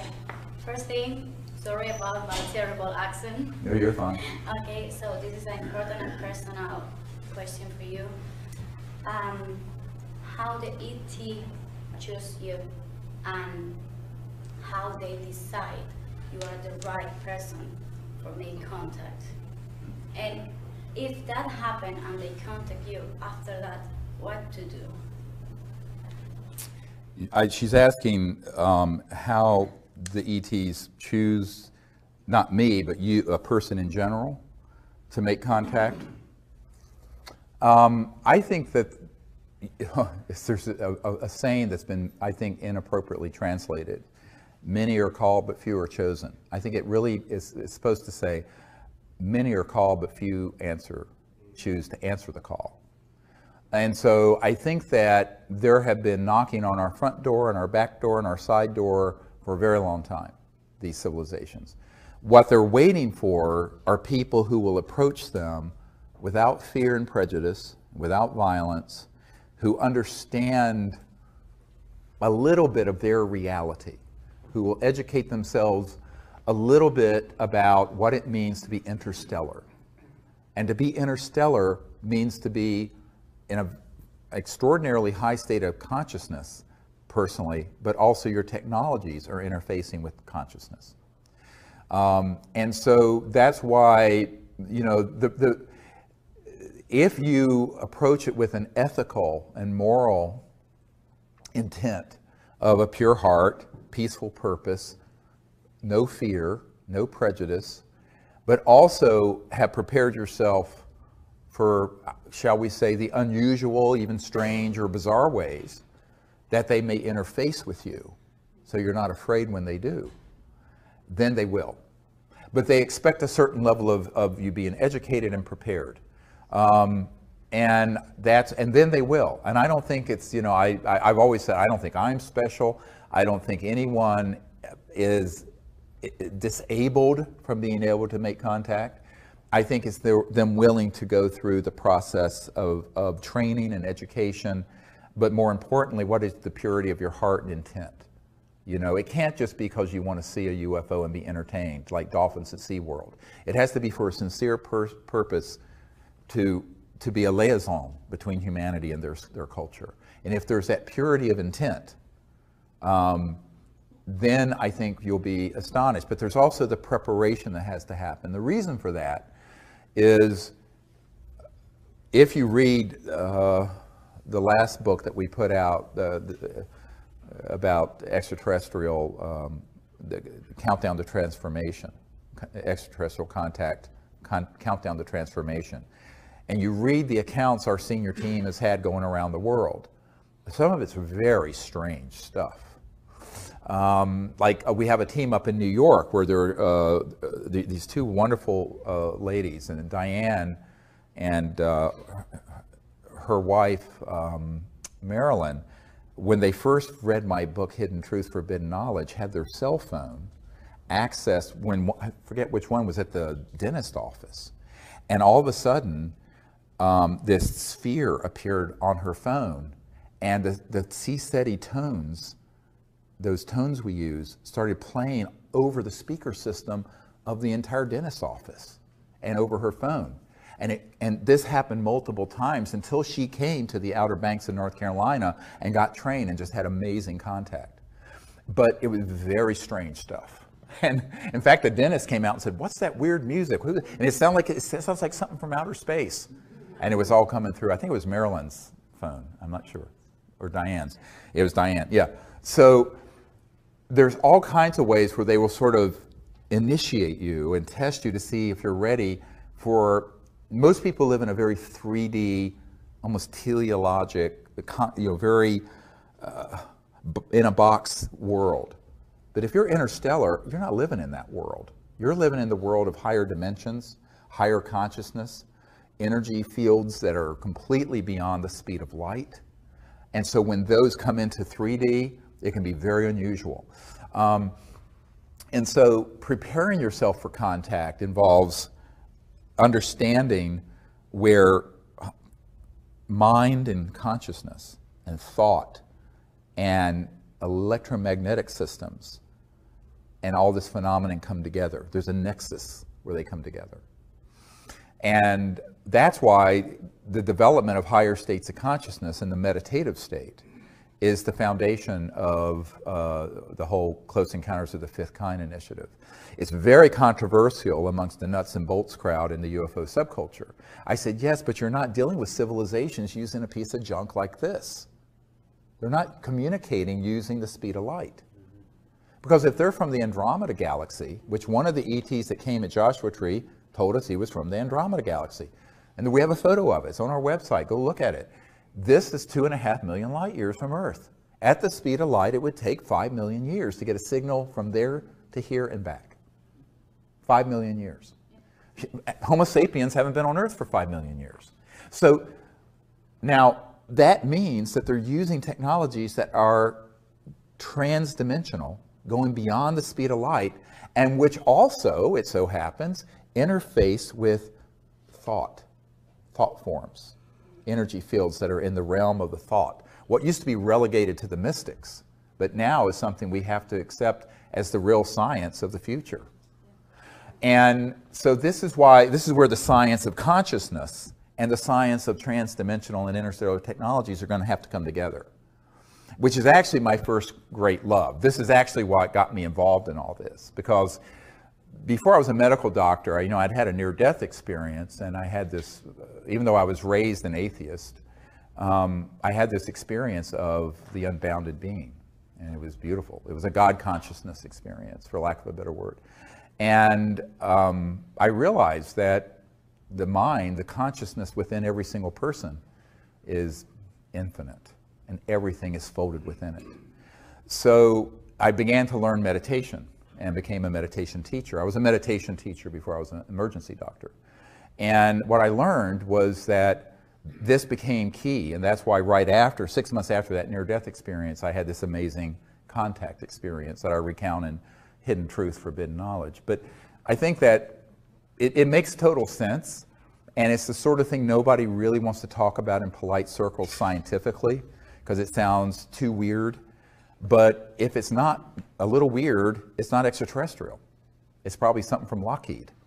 And so educating yourself about the nature of where consciousness and thought and these technologies interface with their technologies. And in 1991, I wrote a paper that's in the first book I wrote, that's called The Comprehensive Assessment of the UFO ETI, Extraterrestrial Intelligence Subject. And in it, I talk about technology-assisted consciousness and consciousness-assisted technologies, where the mind interfaces with these both ways, where the mind can interface with technology, but also where technologies can augment and project thought and awareness more accurately. And that's what these civilizations had. I got a call from a senior aerospace engineer at McDonnell Douglas Aerospace that became part of Boeing Phantom Works. They had their own Phantom Works, became part of Boeing covert programs, but it was still McDonnell Douglas back then. And he said, "How do you know this? This is the most accurate assessment any of us have ever read." And it turns out he had been on all kinds of committees, had known old man McDonald at McDonnell Douglas, and was on the Condon Committee to look into this at the University of Colorado in 1969. But he said that it's going to get you in a lot of trouble because it sounds a little far out there. And then he related me a story. He says, I was researching a case for McDonnell Douglas years ago, and it was in the Baja California in Mexico.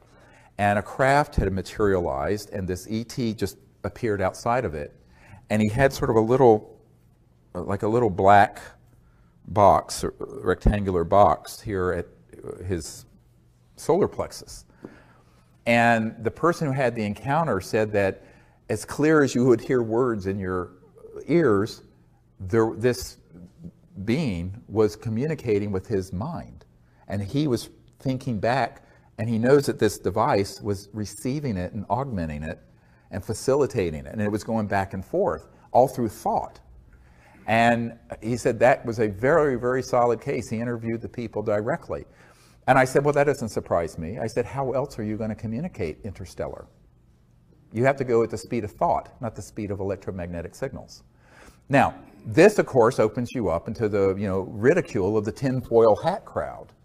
But there is a serious science. And by the way, it is why the people at the science director at the CIA and other places know that we're onto the real thing. I had an NSA guy come up to me and said, they're very mad at you because you figured out the Rosetta Stone of contact.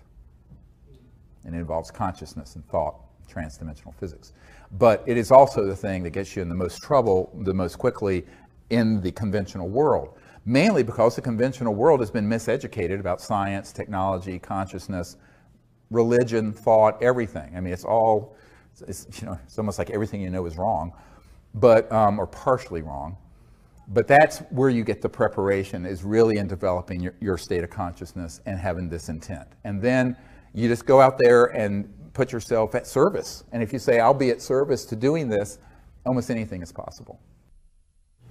What are your thoughts on crop circles? And do you have like certain messages you think that they're trying to send through these? Great question about crop circles. And by the way, just hold Colin Andrews in your thoughts and prayers. I got an email late last night that he is in critical condition and is at Yale University Hospital with a type of heart condition, and he is in really critical condition. He's the premier crop circle researcher. He's a really good friend since 92, 91. So, you know, I was shocked to hear this last night. But I would say that, you know, the majority of crop circles at this point are hoaxed. However, the ones that have been authentic are really amazing. The problem is sifting out the noise from the sound. It's just like UFOs. You know, what part of it's man-made and disinformation and hoaxed, and what part of it is real. But my own sense of it is that it's certainly a way that they're trying to visually convey almost archetype knowledge of symbols and shapes and, if you will, sacred geometry through a very visual medium, transdimensionally. And the way I think they're created, because we interviewed, Colin Andrews and I interviewed a farmer, believe it or not, his name was Mr. Bull. It's like, you can't make that up either, near Alton Barnes.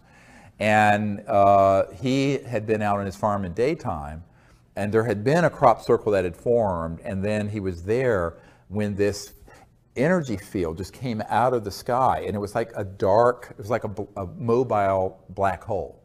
And it came down, and all of a sudden everything started swirling and moving and bending down around it. And what I figured out by studying the real crop circles, and you know, the Seasteady logo is a crop circle that we communicated visually to the ETs that they put into a field in 1992.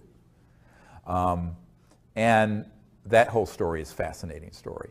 But what I figured out is that what they're doing is that they're augmenting or increasing the gravitational field over a certain area, over with a template, if you will, like a cutout, like a blueprint, electromagnetic blueprint, that then goes and lays this down very quickly. Now, the ones that are hoaxed are just smushed down, but these are very fascinating. And so if you can imagine creating a counter-rotating electromagnetic field that causes levitation, which is what anti-gravity is, in a certain resonant frequency, using crystalline materials and nanocrystalline materials. I mean, we know exactly how this works. But then reverse that. You're increasing the gravitational field, so you can have an object way out in space, and it kind of targets an area very specifically and can create this energy field that then pulls the crop down instead of lifting it up, but in a very specific pattern. It goes very quickly. And that's how we figured out how they're making it, how they're making the authentic crop circles. Yes? Are we finished? Have you heard of the Kesh Foundation and any of his work? Yes, I've heard of them. We've corresponded, and we've asked for, you know, evidence of proof of principal operation and never gotten anything. So we're still waiting to see if they have anything. It's easy to make a claim. Our requirement, as you know, for these energy technologies is transparent conveyance of them to us with transparent testing, but more importantly, third-party creation of the effect, which is the sine qua non of science. If it's not reproducible, it's not science. It has to be reproducible. And so that's what we've asked for, but we haven't gotten anything in response yet. So, yes, sir. You spoke about how difficult it would be for a craft to come down without getting shut down, that there are so many things in place that as soon as they would show up, somebody's there right away.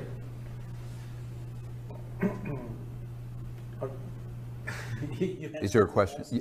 Oh, yes. Well, he's asking about You know, this whole issue of when you're, you know, setting up a CE5 or wanting to invite ETs to come into an area, you know, what kind of things might interfere. And the problem is that in the last 60 years, we've gone from, or 70 years since Roswell, we've gone from fairly primitive electromagnetic targeting to very sophisticated ones that are based, space-based, and on aircraft. And these have been used. Now, we were at Mount Shasta a few years ago when we were doing CE5, and there was this really not fully materialized craft. It was like a sphere of pure white energy, light, visible. Everyone saw, 30 people, 40 people. And it was floating towards us out of Mount Shasta, about 12,000 feet elevation. And we were at about 7,000, so probably about 5,000 AGL, above ground level. And it was coming towards us. And there was a very high altitude, it seemed like it was a 747, especially equipped, and a burst of energy came out of this aircraft. And at that instant, this partially in this dimension craft vanished, and this energy field, it was invisible, but came in about 200 yards in front of us into the woods and crashed through the woods, ripping the tree limbs off in the trees, and actually impacted the earth and went boom, and then boom, boom, boom. It for 15 seconds shook the earth.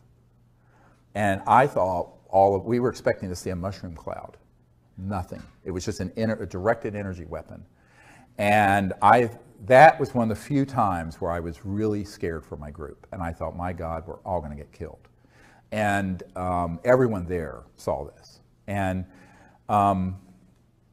that's when, you know, a few things like that happen. And that's why one of our protocols is to always let the ETs know, don't do anything too risky, because we don't want you or us to get caught in the crossfire. This is why we initially started these briefings with the military, to ask that we have them deconflict their operations with ours, but they didn't listen because the operations that want to interfere.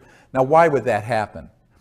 They don't want CE5 events to go so far that it results in a massive, open, dispositive event that can't be ambiguous. And that's why it tends to be quick, strange. Now, can that change? Yes, perhaps. But people have asked me, why don't you go to the Amazon? Or I don't think it matters, because the weapon systems I've been briefed on are geospatial. They can be moved, and there can be on what look like satellites or aircraft that can be anywhere in the world. So I think that that's why, as the head of this, I mean, there are thousands of people doing the CE5 initiative. I always tell people the biggest liability is if I'm there. So do it without me. Because they don't have enough assets to keep track of thousands of teams, but they can keep track of where I am.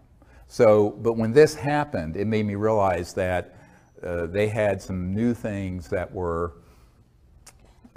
quite amazing. But luckily, this particular ET object wasn't fully in this dimension. It was almost like a plasma energy that was floating towards us from way up in Mount Shasta, came out of the mountain. And we have actually some great videotapes of those objects coming out of the mountain, but this one was actually coming towards us when this object fired. And so that's why I always ask the ETs, you know, come, but don't do anything that is too risky for you or us. Do it only if it's safe and appropriate for this time and place. And, you know, I don't think that this is a huge problem for local contact teams that have 4 or 5 people scattered around, because, I mean, this group is large, but it's not omniscient and omnipresent. But when I'm doing something and it's obviously been announced and we're there with a whole group of trainees, it's certainly going to be monitored. So that's why I tell people that it's great as a training event. We have amazing sightings and events happen. But, I mean, the good news is I'm there. The bad news is I'm there. I mean, being quite honest with you. Yes, sir. How would you, the contacts that you have, the communications that you have, how would you characterize them? Do they break down into, do you communicate about the same things or the same general things each time, or is it just all over the place? he's asking, you know, how the communications kind of break down into different types of communications and information. It actually is different with every group. And every time we go out, there's something new that happens I've never seen. And I've been doing this for 25 years. So if you read the book, Extraterrestrial Contact, Countdown to Transformation, what you'll see in that book is that there are literally thousands of different phenomenon that happen and have happened over the years. And it runs the gamut to fully materialized objects that appear right over us, and people getting remote viewed information consciously, to, we were sitting one time out in Orange County, and sitting right in front of all of us, I was doing just a weekend thing, there was a voice that started talking right in front of us in thin air. Is there a consistent message, though? It depends on the group. And the message, obviously, is that they're very happy we're doing this, and it's always a welcoming sort of a feeling. But sometimes there is very specific information, and it just depends on the setting. When this ET I call Bijou, who appeared at Joshua Tree, the one that looks like this luminous figure floating outside the circle, it was a very specific welcome from a group of people. Now, the way that was preceded was that we were in our circle up in the Joshua Tree National Park, and we were at a break, and I'd walked out east of the circle out into the desert, and I was with a group of people on my team, and suddenly there was like a sphere that fully materialized right beside me and walked with me. And I said, oh, they're here. So we went back to the group to get people back together, because they were all scattered. There's 30, 40 people in the desert. And it's pitch black. And all of a sudden, we hear a group of 4 or 5 ETs talking. And they're outside the circle to the southeast. And we could hear mostly, it sounded like female voices except for one. I heard a male voice. And by the way, almost everyone heard this. And I have these really good night vision binoculars, like generation advanced. And there was nothing there where you heard these people talking. So I turned to everyone, I said, we need to get back together in coherence and sit down. And I asked someone to take a picture. So Raven, a member of my team, was just holding her breath, but she didn't have a tripod, and took a picture, 3 or 4 second exposure, and in it is this being floating right outside our circle, turned and waving. It's not Photoshopped. That is the single most important picture in the history of the UFO subject, because it was a CE5 diplomatic initiative that ended up having photographic proof of it, our contact team. So it's been roundly missed by most people. It is the single most important piece of evidence in the last 100 years that I know of. So anyway, it was beautiful. And then we went into this meditative state, and there were all kinds of information that we started getting. All our electronic, we have these magnetometers, magnetic field meters, and radar detectors and other high-tech stuff all started talking. And it went on for about 2 hours. It was amazing. And so figuring out what they're actually communicating is an art of, someone would say, is it telepathic? I said, no, it's sensing. So you go into a deep state, and you can actually get specific information about where they're from, why they're there. But it's very different each time. You know, we're going to be up in Joshua Tree in a couple weeks, and then in the Rocky Mountains in June. And we may do something in Portugal, you know, this fall, and some other things this summer. I don't know. But I'd like to go to Portugal and do it. We'll see. We're looking for a good place to do it. But yeah, it's a beautiful experience. And what I tell people is that, you know, it's almost universally where they're wanting to do sort of a cultural exchange. They're wanting to see how you are. And then a lot of times they will show you visually their planet or their houses or their culture. It's really quite beautiful. You know, people who have never had experiences like that will have these breakthrough events, and it just blows their minds. The other thing is that sound can also be seen at a certain resonant frequency. So one time we were up at Mount Shasta, a different time, and we were sitting in the National Forest, and there was a tone that came out of, it was a multi-directional tone that just emerged out of the air. And everyone, we were in our meditative state, and everyone saw what looked like a gunmetal gray or pearlish gray sphere that moved through the circle like a string of pearls. So the sound created the form, which is very Vedic if you understand the Vedas, name and form, sound and form. And that was definitely ET. And it was astonishing because almost everyone sitting there heard and saw in their visual image the same object move through. Beautiful. When I was watching the testimony from the National Press Club, there were witnesses that mentioned seeing objects on radar moving at very high speeds and at right angles, right, which to me means that they must be dematerialized if they had any life forms on board. Otherwise, they would have been smushed by the momentum of the right angle. Does that have any implications in terms of like the soul that might be in a person? Because how can a being dematerialize and then come back? Well, he's asking a question about objects that are moving like at 100,000 miles an hour or 20,000 miles an hour, make a right turn. Actually, they do not have to be dematerialized. What they do is that they can create, if you will, an energy field around the craft that is kind of like control for one gravity. And so even if and it moves with the object. So this is field propulsion, all right?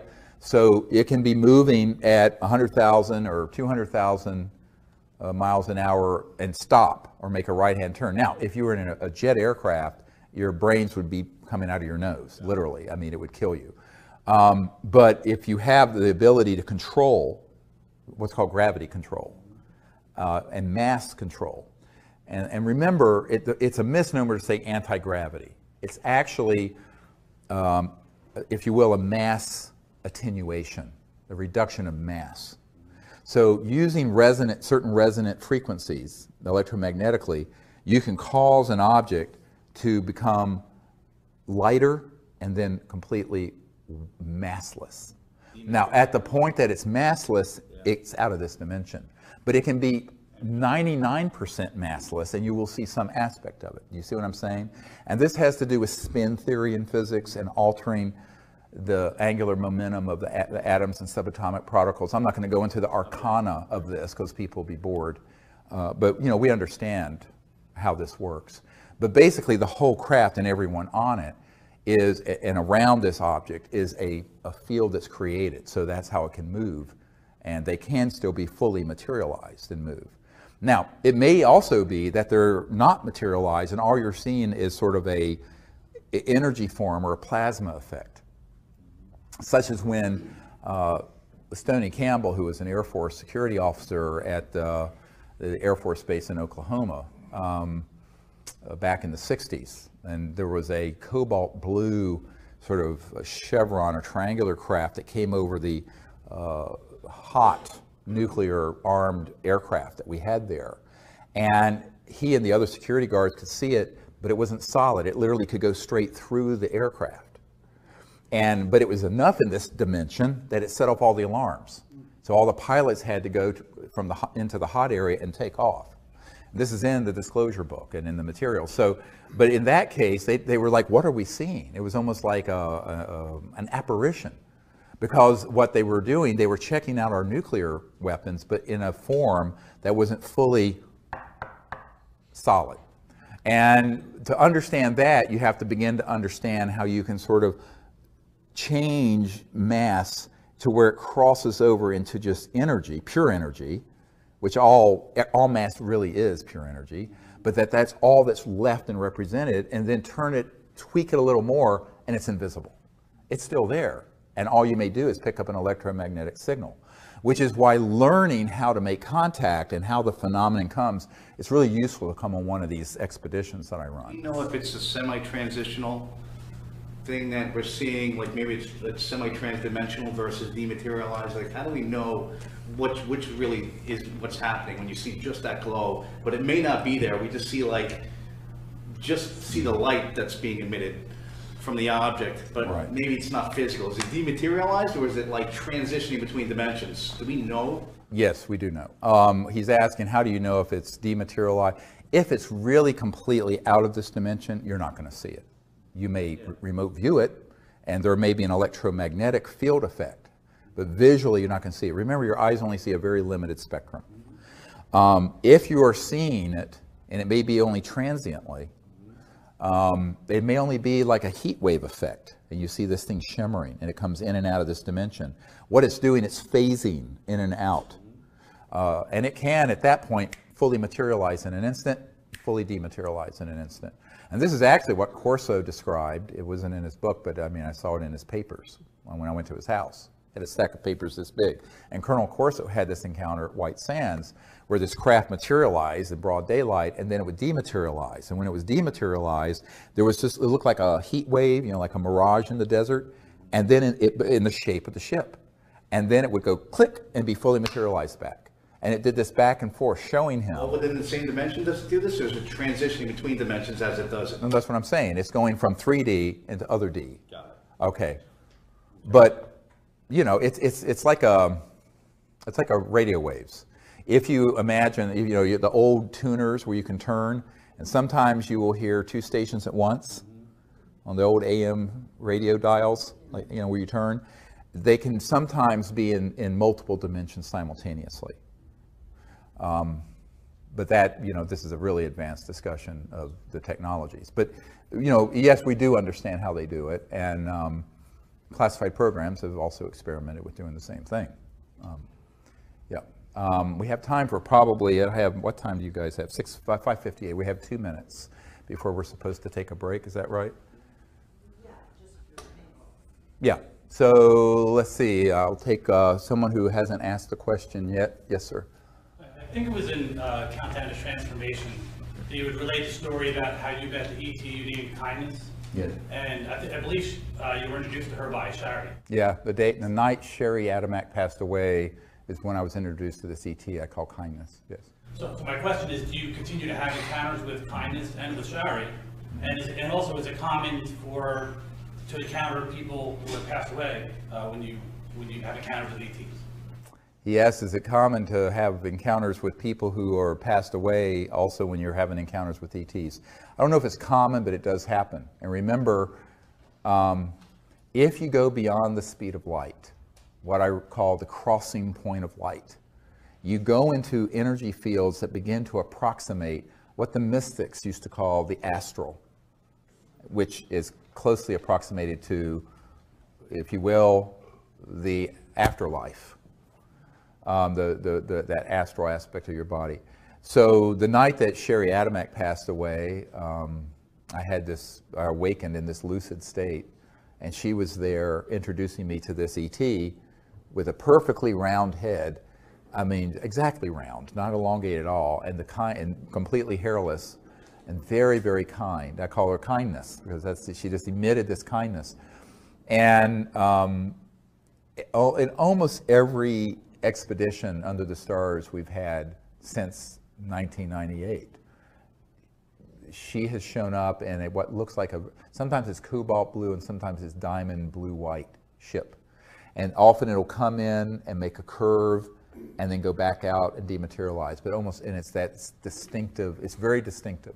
So yes, we have. And my understanding is that she's a very senior diplomat with an interstellar coalition, very enlightened. And it's sort of like the Bijou, when we had this experience in Joshua Tree, the amount of the development of consciousness of these life forms that have explored the cosmos for thousands, some of them millions of years.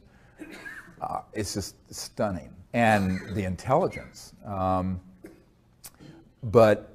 yeah, that continues to happen. And it's very unusual that we're out on one of these week expeditions where we don't see that ship. Do you ever see Shari anymore? Yeah, I mean, I'll have dreams with her. Yeah. And by the way, the lucid dream is an amazing tool because it's, buried within everyone is everything. The entire, it's like this old saying from the Sufi, I think it's Sufi tradition, thinkest thyself a puny form when within thee the universe is folded.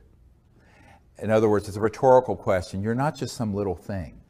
Through the structure of consciousness and mind, the entire cosmos is folded within every single person, like a quantum conscious hologram. So we're all conscious quantum holograms, and the entirety of the cosmos and creation is folded within every single one of us. So that's why you can have a lucid dream or be in a meditative state and see other worlds and see other places, or even other dimensions where people have, you know, passed on. And it's quite beautiful. Now, you know, trying to prove that scientifically, but it's a global experience. I mean, there's so many people who've had lucid dreams of something that's happened the next day. I mean, so there's empirical evidence, but you know, you can't prove it. But ultimately, I think in the future we will have the ability technologically to prove these things.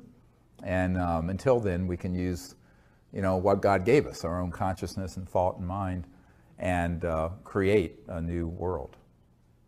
Well, with